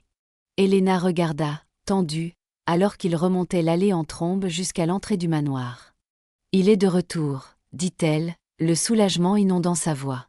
Sophia mit son tricot de côté et se dirigea vers l'écran de sécurité, son expression changeant alors qu'elle regardait Victor émerger seul du véhicule, se déplaçant avec une urgence visible. « Quelque chose ne va pas », dit-elle sèchement. Il ne reviendrait pas sans Nicolaï à moins que... Le téléphone de la chambre sécurisée sonna, la coupant. Sophia répondit immédiatement, son visage pâlissant en écoutant. « Oui, dit-elle. Tout de suite. » Elle raccrocha et se tourna vers Elena, son calme habituel ébranlé. « Nous devons y aller. Monsieur Rossi a besoin de nous dans son bureau immédiatement. »« Que s'est-il passé ?» demanda Elena, se dirigeant déjà en fauteuil roulant vers la porte. « Castillo, » répondit sombrement Sophia. « Il sait pour vous. » Le bureau de Victor dans l'aile ouest était un espace où Elena n'était jamais entrée auparavant. Une grande pièce dominée par un bureau massif, des murs tapissés de moniteurs affichant divers endroits de la ville. Des cartes étaient étalées sur une table, marquées d'annotations qu'elle ne pouvait déchiffrer. L'air sentait légèrement la poudre à canon et l'eau de Cologne chère de Victor. Il se tenait à la fenêtre, portant toujours les mêmes vêtements qu'il avait en partant des heures plus tôt, bien qu'ils montrassent maintenant des signes d'une confrontation physique. Quand il se tourna à leur entrée, Elena fut frappée par la fureur brute de son expression.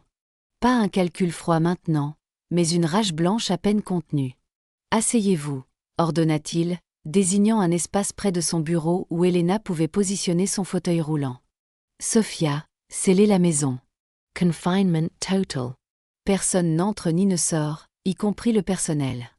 Armez les défenses du périmètre. » La gouvernante acquiesça et se dirigea vers un panneau mural, entrant un code qui activait vraisemblablement les mesures de sécurité que Victor avait installées. Elena entendit des bruits lointains de volets métalliques descendant sur les fenêtres, de serrures électroniques s'engageant. « Que se passe-t-il » demanda-t-elle, regardant Victor arpenter la pièce comme un prédateur en cage. « Sophia a dit que Castillo savait pour moi. »« C'est quoi » Victor arrêta d'arpenter, ses mains se crispant en poing. « Tout, cracha-t-il. Qui vous êtes pour moi. Votre lien avec Sainte-Catherine. Le fait que vous soyez ici. » Ses yeux rencontrèrent les siens, flamboyants de fureur et de quelque chose qui ressemblait presque à de la peur. Nous avions Castillo coincé ce soir. Presque terminé. Puis il a souri et a demandé comment ma petite orpheline infirme appréciait mon hospitalité. Elena tressaillit à la description cruelle, mais se concentra sur les implications. Il vous provoquait. Oui, reconnut sombrement Victor. Et ça a marché. J'ai hésité juste 1 seconde. C'était assez pour qu'il s'échappe. Il frappa du poing sur son bureau. Stupide. Amateur. Emotional. Donc, il sait pour moi, dit Elena, essayant de rester calme. Pourquoi cette réponse extrême, le confinement? L'expression de Victor s'assombrit davantage. Parce que Castillo ne combat pas seulement ses ennemis, il détruit d'abord tout ce qui leur est cher. Tout ce qu'ils aiment. Sa voix se cassa presque imperceptiblement sur le dernier mot. Il vient pour vous, Elena.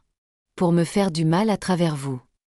La réalité de sa situation s'abattit sur elle avec une clarté soudaine. Ce n'était pas un danger abstrait. C'était spécifique, ciblé et mortel. Pour la première fois depuis son arrivée au manoir, Elena ressentit une peur authentique. « Que faisons-nous » demanda-t-elle, sa voix plus stable qu'elle ne s'y attendait.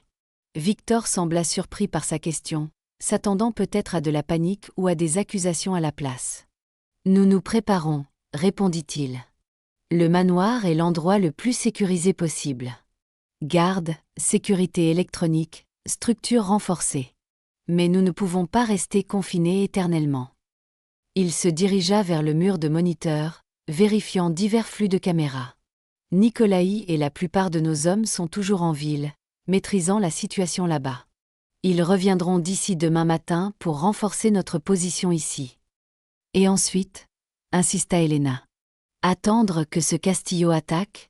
Espérer que votre sécurité suffise? L'expression de Victor se durcit de résolution. Non. Une fois notre position sécurisée, je pars à la chasse. Mettre fin à cela une bonne fois pour toutes. Avec moi comme appât, dit doucement Elena. Sa tête pivota vers elle. Non. Jamais. Vous restez ici, protégés, quoi qu'il arrive. Mais il s'y attendra, argumenta Elena. S'il vous connaît aussi bien que Sofia l'a laissé entendre, il saura que vous m'enfermerez quelque part en sécurité. Il s'y préparera. Victor l'étudia avec une nouvelle évaluation. Vous pensez stratégiquement. Je pense à la survie, corrigea Elena. La mienne et la vôtre. Je ne connais peut-être pas ce monde, Victor, mais je ne suis pas naïve. Si cet homme est aussi dangereux que vous le dites, alors une protection conventionnelle pourrait ne pas suffire. Un soupçon de respect vacilla dans les yeux de Victor. Que suggérez-vous? Elena prit une profonde inspiration. Rassemblant son courage. Utilisez-moi, dit-elle simplement. Pas comme un appât passif, mais comme une partie active du plan que vous créerez. Il s'attend à ce que vous me cachiez. Il s'attend à ce que je sois faible, impuissante, une petite orpheline infirme qui a besoin de protection. Utilisons ces attentes contre lui. L'expression de Victor s'assombrit. Absolument pas. Je ne vous ai pas protégé pendant 20 ans pour vous mettre directement en danger maintenant. Vous m'avez protégé pour que je puisse vivre, Victor, dit fermement Elena. Pas pour que je me cache. J'ai passé toute ma vie à prouver que je ne suis pas définie par ce fauteuil roulant. Ne me demandez pas d'être une victime passive maintenant. Leurs yeux se croisèrent dans une bataille silencieuse. La fureur protectrice de Victor contre la résolution déterminée d'Elena. Ce fut Sofia qui rompit le silence tendu. Elle a raison, monsieur Rossi, dit doucement la gouvernante. Castillo s'attendra à une protection conventionnelle. Il sait comment vous pensez. Votre instinct de protéger plutôt que d'impliquer. La machoire de Victor se crispa. Ce n'est pas un débat. Elena reste en sécurité, cachée. Il se dirigea vers le bureau, étalant une carte de la propriété.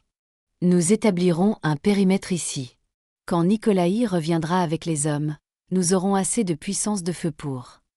Oh pourquoi? Interrompit Elena. Déclencher une guerre sur votre propre propriété? Combien de vos hommes mourront pour cette stratégie? Elle s'approcha du bureau en fauteuil roulant, forçant Victor à la reconnaître. Je ne demande pas à me battre, Victor. Je demande à faire partie de la solution au lieu d'être le problème. Le muscle de la mâchoire de Victor tressaillit alors qu'il luttait avec des instincts contradictoires. Le stratège qui reconnaissait la logique de son argument contre le protecteur qui ne pouvait supporter l'idée de la mettre en danger. Castillo ne vous connaît pas, dit-il finalement, sa voix basse et intense. La vraie vous. Il voit une faiblesse à exploiter, pas une force à craindre. C'est son erreur. Elena sentit une vague d'espoir à cette concession partielle. Alors utilisons son erreur. Ensemble. Victor étudia son visage pendant un long moment, voyant la détermination là où il s'attendait à de la peur. Finalement, il acquiesça une fois, d'un geste sec et réticent. « Nous planifions ensemble, accepta-t-il. Mais votre sécurité reste non négociable. Si à un moment quelconque le risque devient trop grand. Vous ferez ce que vous jugerez nécessaire pour me protéger, termina Elena pour lui, un petit sourire effleurant ses lèvres. Comme vous l'avez toujours fait. La tension dans la pièce se modifia.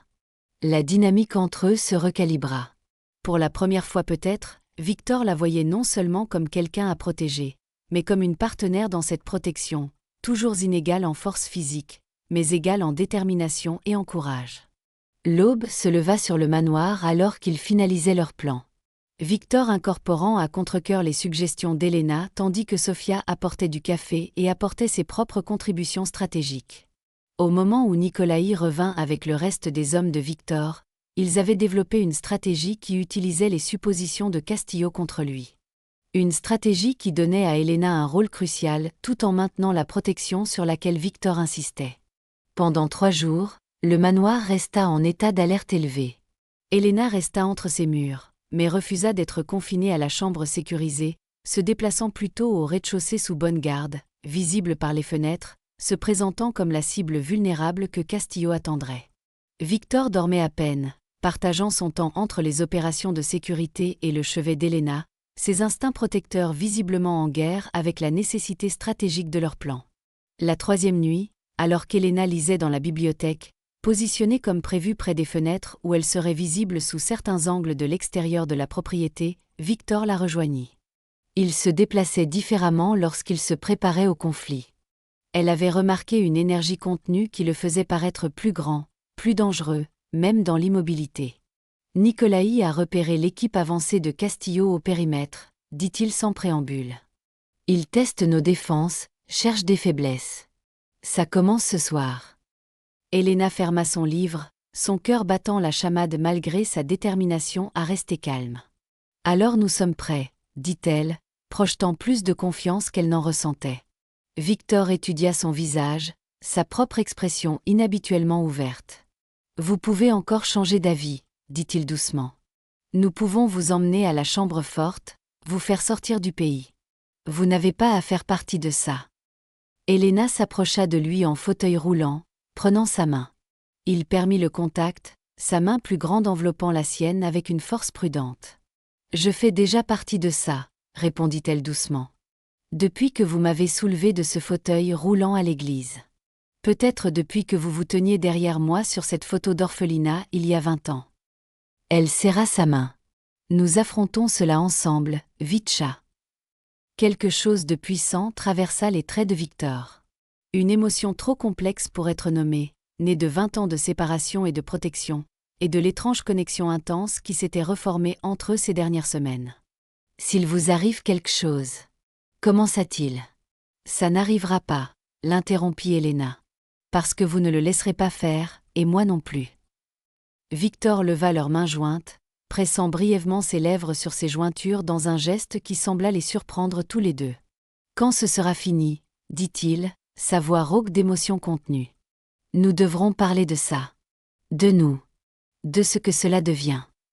Avant qu'Elena ne puisse répondre, Nicolaï apparut dans l'embrasure de la porte, son expression sombre. Mouvement au périmètre est, rapporta-t-il. Ils ont désactivé la première couche de sécurité. Silencieusement, professionnellement, Victor relâcha la main d'Elena, son attitude passant instantanément à celle d'un commandant. Commencez la phase 1, ordonna-t-il. Elena, restez ici comme prévu. 2 gardes devant la porte. Communication ouverte à tout moment. Il se tourna vers elle, son visage maintenant le masque du parrain de la mafia. Vous vous souvenez? Je me souviens, l'assura-t-elle. Je sais quoi faire. D'un dernier signe de tête, Victor partit avec Nicolaï, se dirigeant vers ce qui serait certainement la violence. Elena positionna son fauteuil roulant exactement comme prévu, visible depuis les fenêtres, paraissant vulnérable et seule malgré les gardes devant la porte et le dispositif de communication caché dans sa poche. Des heures passèrent dans un silence intense. Le manoir semblait anormalement calme, occasionnellement interrompues par le doux crépitement du dispositif de communication alors que Victor ou Nicolaï relayaient des mises à jour succinctes. Le périmètre avait été franchi à 2 points. Des hommes étaient en position, attendant. Puis, soudain, le chaos éclata. Le bruit des coups de feu résonna du côté et de la propriété. À travers le dispositif de communication, Elena entendit des cris, des ordres, les bruits du conflit. Ce n'était plus théorique. Des hommes se battaient, mouraient peut-être à cause de sa présence ici. Une énorme explosion secoua le manoir, faisant tomber des livres des étagères autour d'elle. Les lumières vacillèrent, puis se stabilisèrent. À travers l'appareil, elle entendit Victor jurer. « Diversion !» cria-t-il à ses hommes. « Ils arrivent par l'ouest.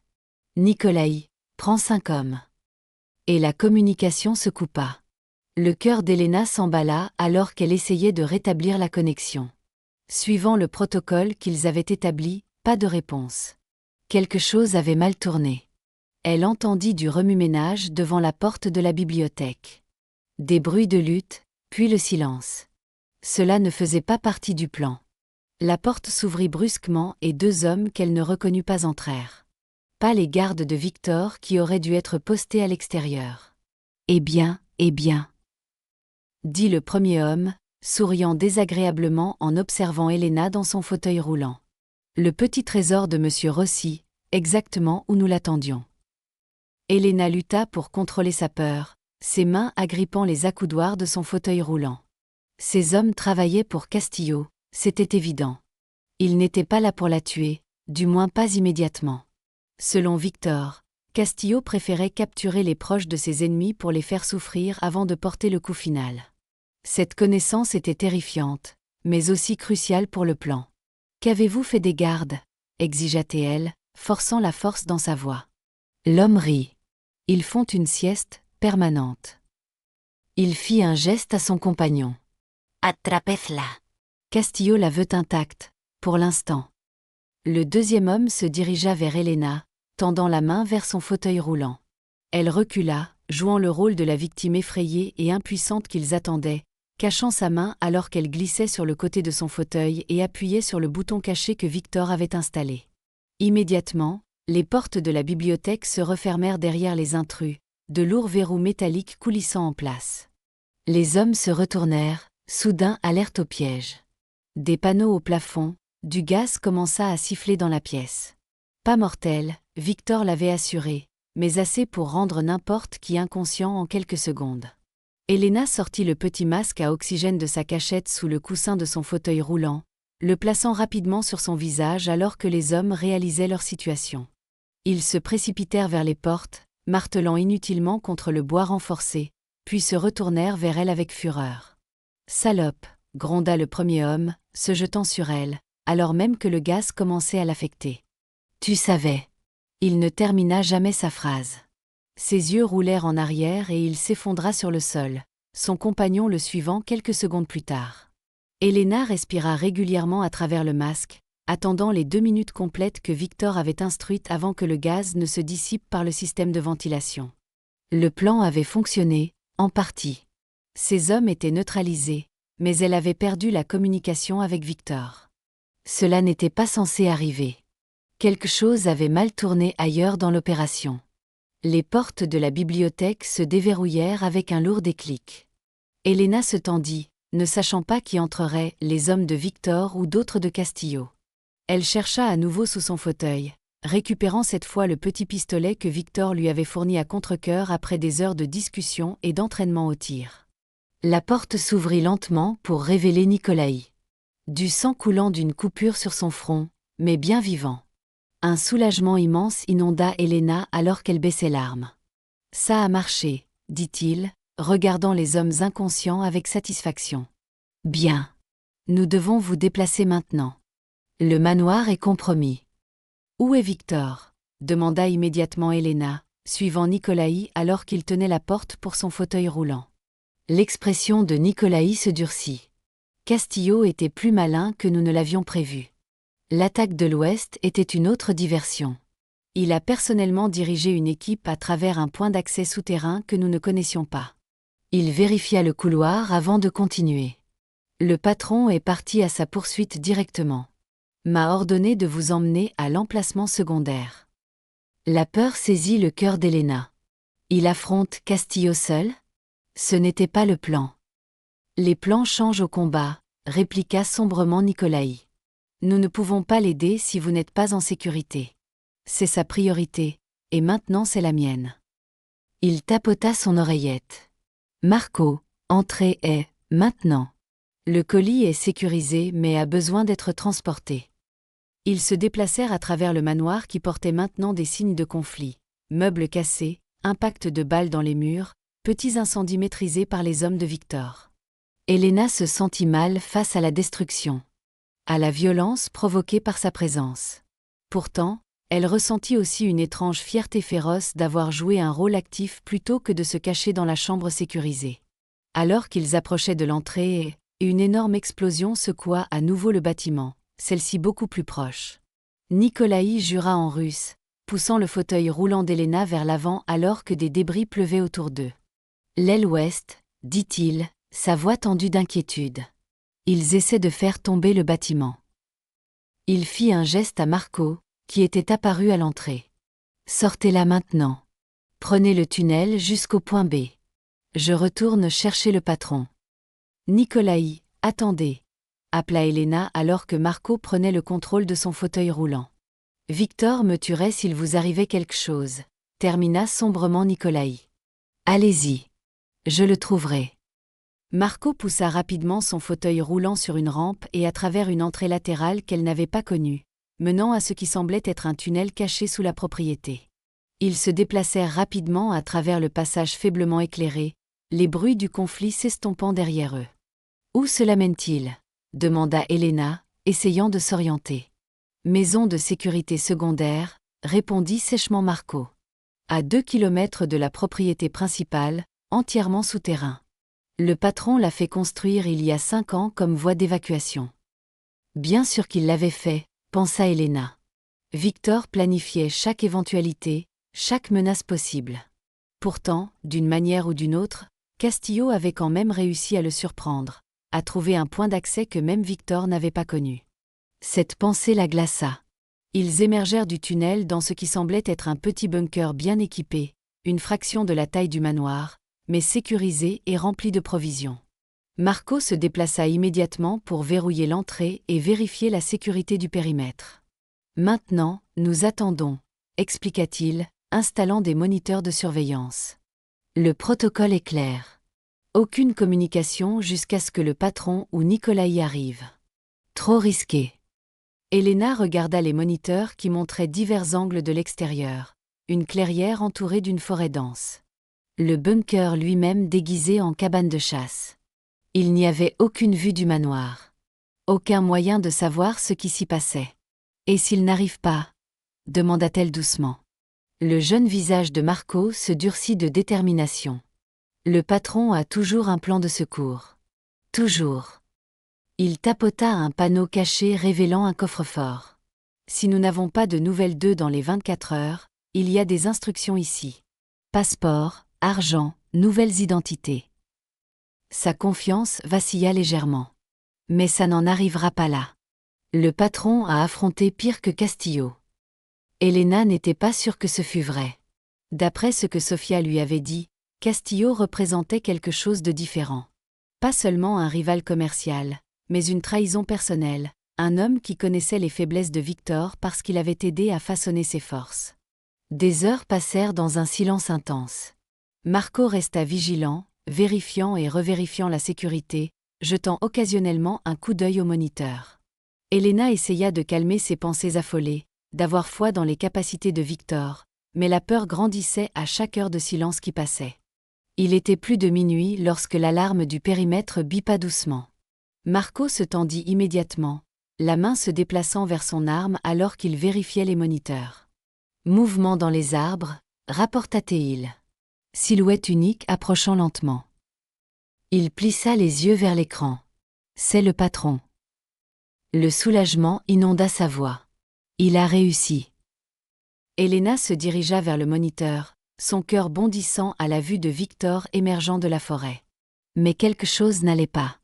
Il se déplaçait maladroitement, un bras tenu près de son corps, sa grâce fluide habituelle absente. « Il est blessé », dit-elle avec urgence. « Ouvrez la porte. » Marco hésita. Le protocole dit. « Ouvres, insista Elena. Maintenant. » Entendant peut-être le désespoir dans sa voix, Marco obtempéra, déverrouillant la série de mesures de sécurité qui scellaient le bunker. La porte extérieure s'ouvrit pour révéler Victor se tenant chancelant dans l'embrasure. Elena haleta à sa vue. Ses vêtements étaient déchirés et ensanglantés, son visage marqué de coupures et d'ecchymoses. Il serrait son côté gauche où du sang sombre suintait entre ses doigts. Mais ce qui la frappa le plus fut son expression, une combinaison de douleur, d'épuisement et de quelque chose qui ressemblait presque à de la paix. « Elena, souffla-t-il, sa voix rauque. Vous êtes en sécurité. »« Victor » s'écria-t-elle, se dirigeant en fauteuil roulant vers lui alors que Marco se précipitait pour soutenir son poids. « Que s'est-il passé? Où est Castillo? Où est Nicolaï ?» Victor laissa Marco l'aider à s'asseoir sur une chaise, grimaçant de douleur en s'asseyant. « Nicolaï sécurise ce qui reste du manoir, » dit-il, sa respiration laborieuse. « Le feu est maîtrisé. La plupart de nos hommes ont survécu. »« Et Castillo ?» insista Elena, s'approchant pour examiner ses blessures. Un sourire sinistre effleura les lèvres ensanglantées de Victor. « Mort », dit-il simplement. « Enfin !» Le seul mot portait le poids d'années de conflit, de la vendetta personnelle qui avait défini une grande partie de la vie adulte de Victor. Elena pouvait voir dans ses yeux que quelque chose de fondamental avait changé. Un fardeau levé. Un chapitre clos. « Vous êtes blessé, » dit-elle, se concentrant sur la préoccupation immédiate. Gravement. Victor secoua la tête avec dédain. « J'ai eu pire. »« Pas selon Sofia, » rétorqua Elena, se dirigeant déjà vers les fournitures médicales que Marco avait récupérées. « Laissez-moi voir. » À sa surprise, Victor obtempéra sans discuter, lui permettant de l'aider à retirer sa veste et sa chemise en lambeaux. La blessure à son côté était une déchirure irrégulière, une blessure au couteau, pas une balle. Saignant toujours régulièrement. « Il faut des points de suture, » dit-elle, essayant de garder sa voix stable malgré la peur qui lui serrait la gorge. La blessure était grave, potentiellement mortelle sans soins médicaux appropriés.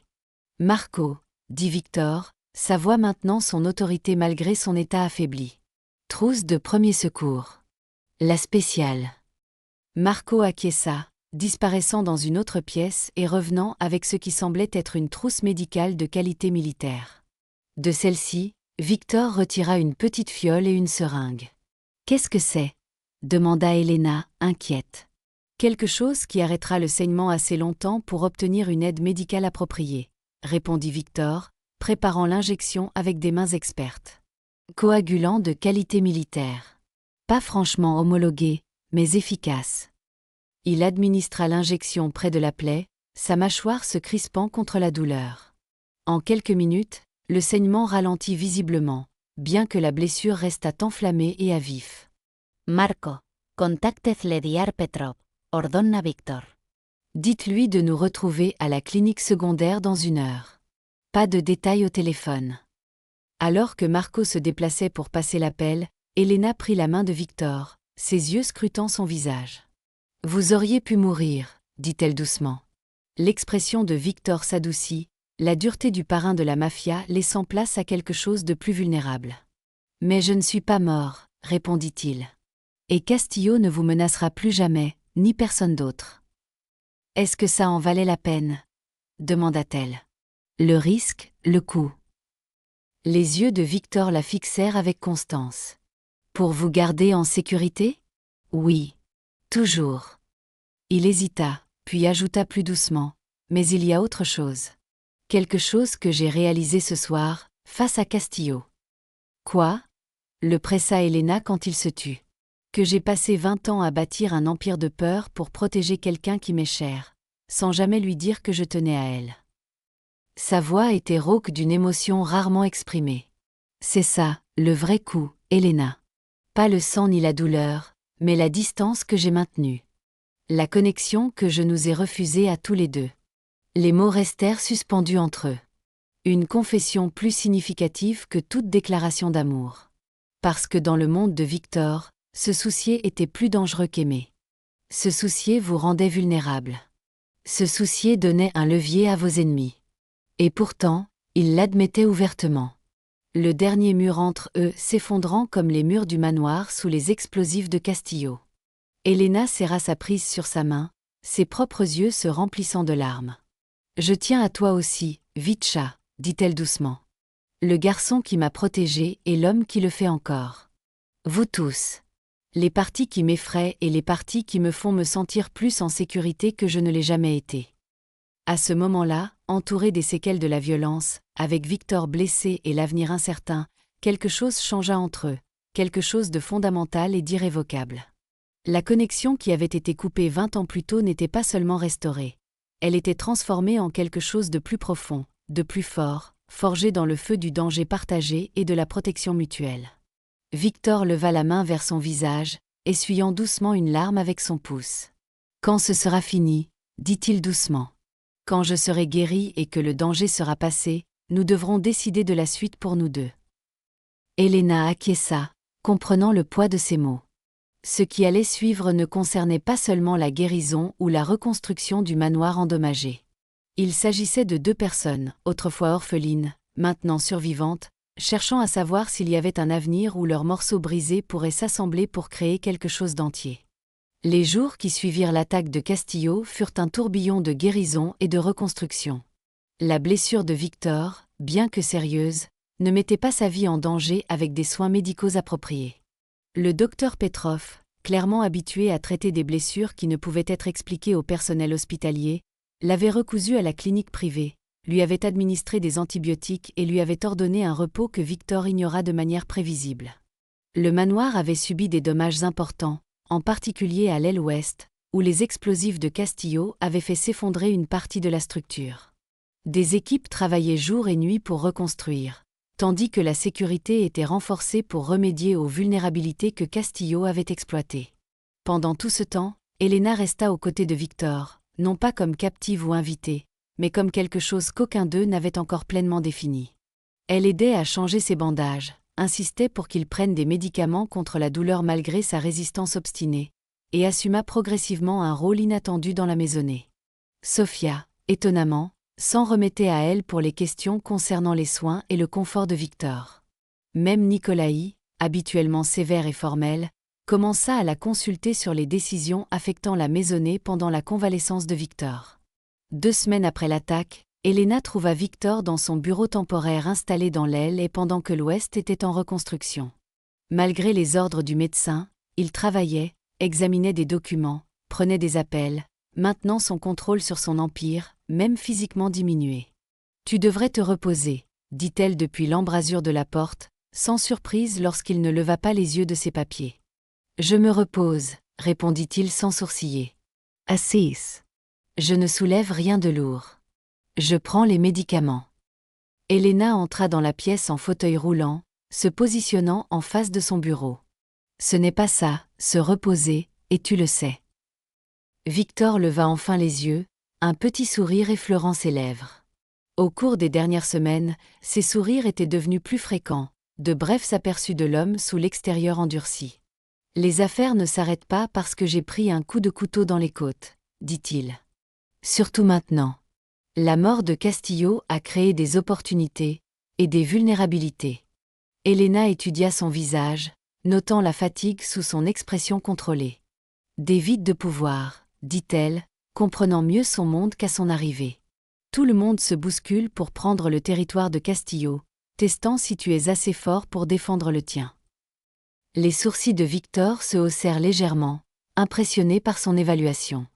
Exactement. C'est pourquoi je ne peux pas montrer de faiblesse maintenant. Je ne peux pas disparaître pour récupérer pendant que mes ennemis rôdent. Mais tu n'as pas à le faire seul, dit doucement Elena. Nicolaï est capable. Tes capitaines sont loyaux. Ils pourraient gérer davantage le quotidien pendant que tu te concentres sur les grandes décisions stratégiques. Victor posa son stylo, la regardant vraiment maintenant. Quand es-tu devenu si bien informé sur les structures de pouvoir de la mafia ? Demanda-t-il, sont pris entre l'amusement et l'inquiétude. J'écoute, répondit simplement Elena. J'observe. Et contrairement à ce que tu pourrais penser, je ne suis pas naïve quant à ce que tu fais. J'ai accepté que c'est ton monde, Victor. Je suggère juste que tu trouves un meilleur équilibre à l'intérieur. Quelque chose changea dans l'expression de Victor, une reconnaissance qui le surprit. Tu as raison, admit-il après un moment. J'ai toujours tout géré personnellement. La confiance n'a jamais été facile pour moi. À cause de Castillo, dit Elena, la compréhension naissant. Sa trahison t'a rendu difficile de déléguer, de compter sur les autres. Victor acquiesca lentament. Tu vois trop de choses, dit-il.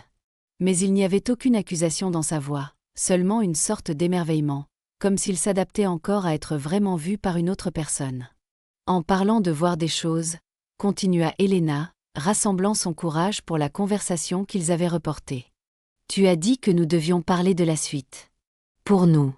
Je pense qu'il est temps pour cette discussion.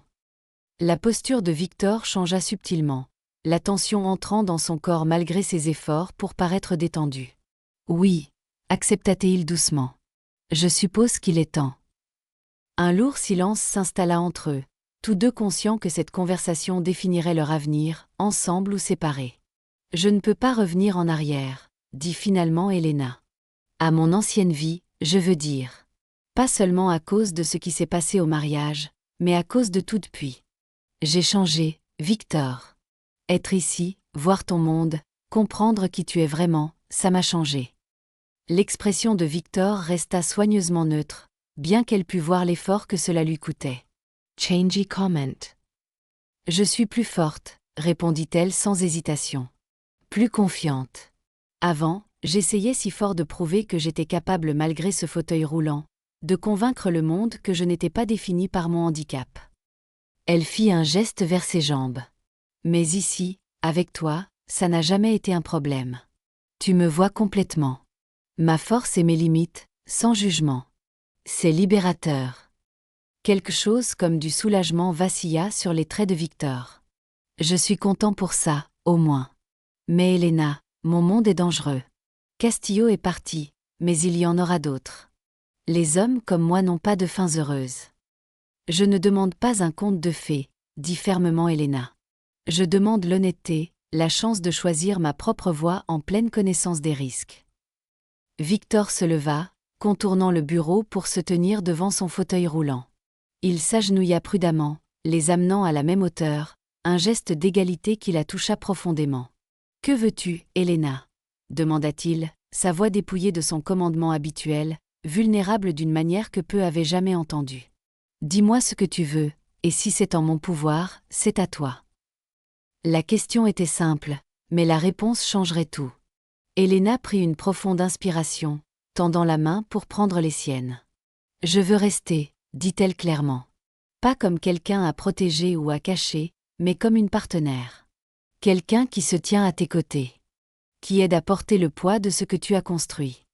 L'expression de Victor passa de la vulnérabilité à la confusion.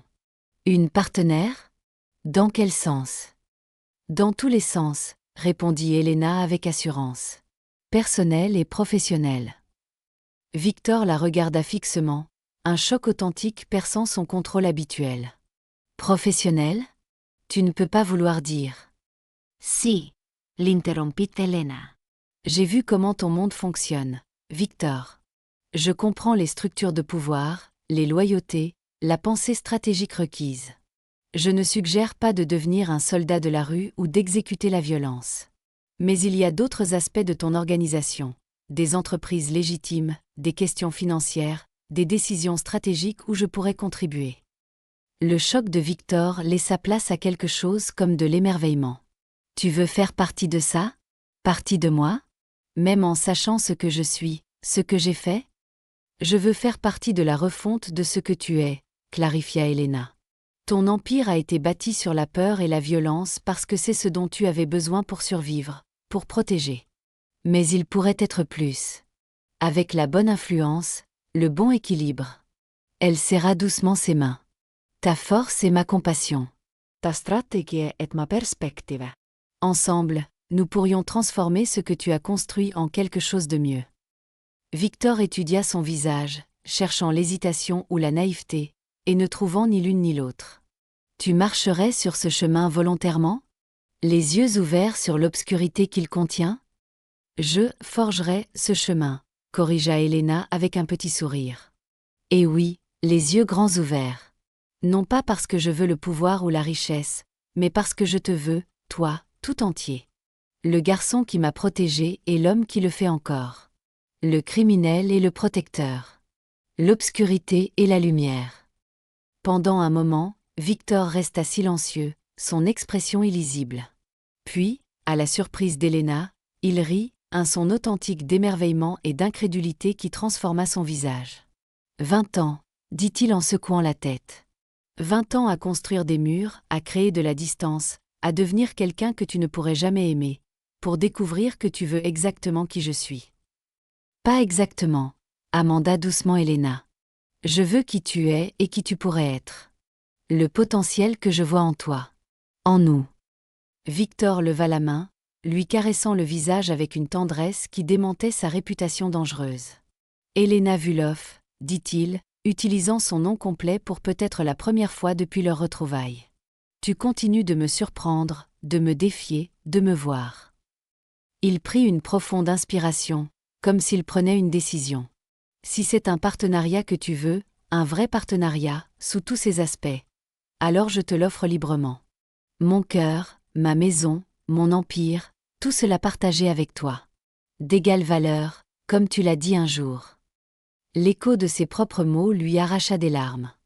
D'égale valeur, bien que de situations différentes, termina-t-elle doucement. Victor se pencha en avant, hésitant à un souffle de ses lèvres, demandant la permission sans mots. Helena combla la distance entre eux, scellant leur accord par un baiser qui parlait de 20 ans de séparation, de semaines de redécouverte et d'un avenir qu'aucun d'eux n'avait osé imaginer. Quand ils se séparèrent enfin, Victor appuya son front contre le sien, son masque de contrôle habituel complètement absent. « Il y a autre chose, dit-il doucement. Quelque chose que j'ai voulu te dire depuis le jour à l'église, mais je n'ai pas trouvé le courage. » Quoi? Demanda Helena, ses mains encadrant toujours son visage. Je t'aime, dit simplement Victor. Depuis que nous étions enfants. C'est la seule constante dans une vie de changement et de violence.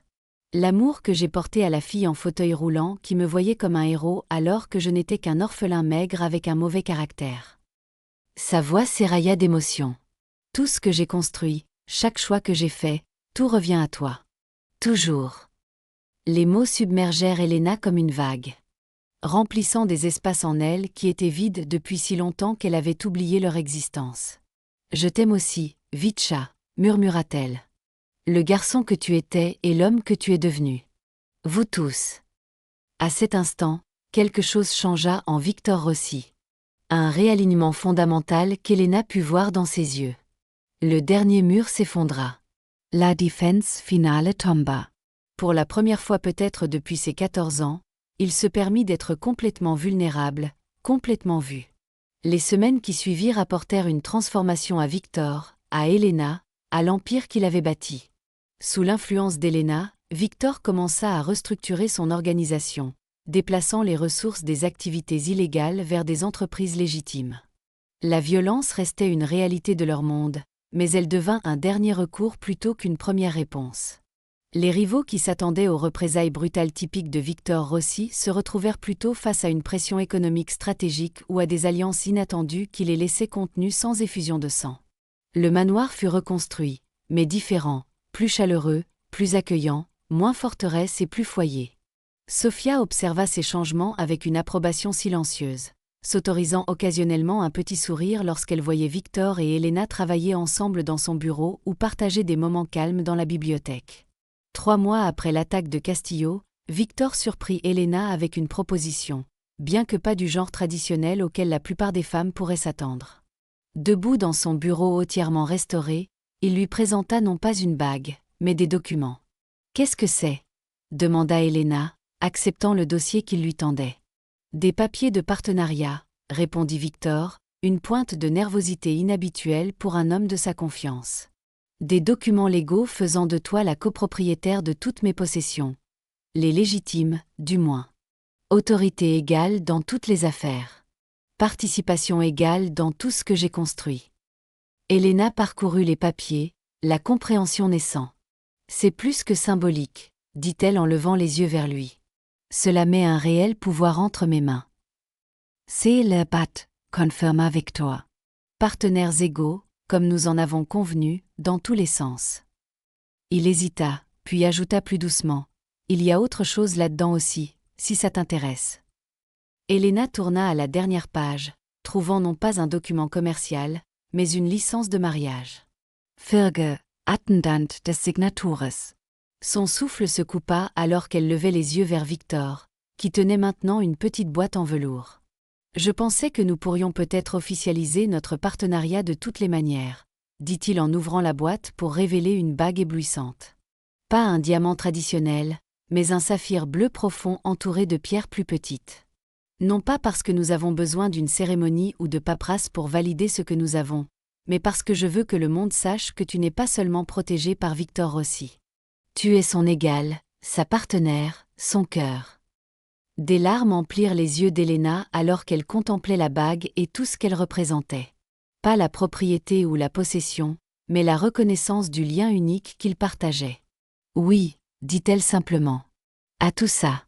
Partenaire en affaires, dans la vie, en tout. Victor glissa la bague à son doigt, puis s'agenouilla devant son fauteuil roulant pour sceller l'accord par un baiser qui promettait bien plus que des documents légaux ne le pourraient jamais. Leur mariage, célébré un mois plus tard, ressemblait peu à la cérémonie désastreuse qui les avait réunis. Au lieu d'un cadre d'église traditionnel, ils choisirent les jardins du manoir, transformés en un espace enchanté sous les étoiles. Au lieu d'une tenue de mariage conventionnelle, Elena portait une robe spécialement conçue pour elle, élégante, spectaculaire, célébrant plutôt que dissimulant son fauteuil roulant. Les invités n'étaient pas des amis de la société ou des parents éloignés. Mais le cercle intime de l'organisation de Victor, des hommes et des femmes qui avaient été témoins de la transformation de leur chef et de son empire sous l'influence d'Elena. Nicolaï se tenait comme témoin de Victor, son visage habituellement sévère adouci par un bonheur sincère pour le couple. Sofia accompagna Elena jusqu'à l'hôtel, ou plutôt marcha à ses côtés alors qu'elle se dirigeait en fauteuil roulant vers son avenir. Leurs vœux, écrits par eux-mêmes plutôt qu'empruntés à la tradition, parlaient de protection et de partenariat, de force trouvée dans la vulnérabilité, de 20 ans de séparation menant à une vie d'unité. Alors que Victor plaçait l'alliance à côté de la bague de fiançailles en saphir, ses mains, des mains qui avaient semé la mort et la violence, tremblèrent légèrement sous le poids du moment. « Je t'ai promis de te protéger quand nous étions enfants, » dit-il, sa voix portant clairement à tous les présents. « Aujourd'hui, je promets quelque chose de plus. Me tenir à tes côtés plutôt que devant toi, partager ma force plutôt que de simplement l'utiliser pour toi, être digne de l'amour que tu m'as donné malgré la connaissance de tout ce que je suis. » Sa voix s'érailla d'émotion. Thomas Sauve, Elena. D'une vie de pouvoir solitaire, d'un cœur transformé en pierre. Tu as ramené la lumière dans un monde auquel j'avais renoncé à l'obscurité. Les propres vœux d'Elena reconnaissaient le chemin inhabituel qui les avait réunis. J'ai passé ma vie à prouver que je n'étais pas définie par ce fauteuil roulant, dit-elle, une main touchant le chrome élégant du fauteuil qu'il avait porté à travers la vie. Mais tu n'as jamais eu besoin de preuves. Tu m'as vu complètement dès le début. Aujourd'hui, je promets de te voir avec cette même clarté. Toi tout entier, l'obscurité et la lumière. De me tenir à tes côtés quels que soient les défis à venir, d'être ta conscience quand c'est nécessaire, ton réconfort toujours, et ton égal en toutes choses. Elle sourit à travers des larmes de joie. Nous étions des orphelins qui ont trouvé une famille l'un en l'autre. Maintenant, nous bâtissons cette famille en quelque chose de plus fort, de plus durable. Alors qu'ils scellaient leurs vœux par un baiser, les témoins rassemblés se levèrent en applaudissant. Non seulement pour un mariage, mais pour la naissance d'une nouvelle ère dans l'empire de Victor Rossi. Une ère où la force était tempérée par la compassion, où le pouvoir servait la protection, où un redouté parrain de la mafia et une femme en fauteuil roulant créaient quelque chose qu'aucun n'aurait pu bâtir seul. Plus tard dans la soirée, alors que la célébration se poursuivait autour d'eux, Victor et Elena trouvèrent un moment tranquille seuls dans le jardin. Il se tenait derrière son fauteuil roulant, ses mains reposant doucement sur ses épaules alors qu'il regardait les étoiles. « Heureuse » demanda-t-il simplement. Helena leva la main pour couvrir la sienne, sentant l'alliance à son doigt, preuve tangible de leur union. Au-delà des mots, répondit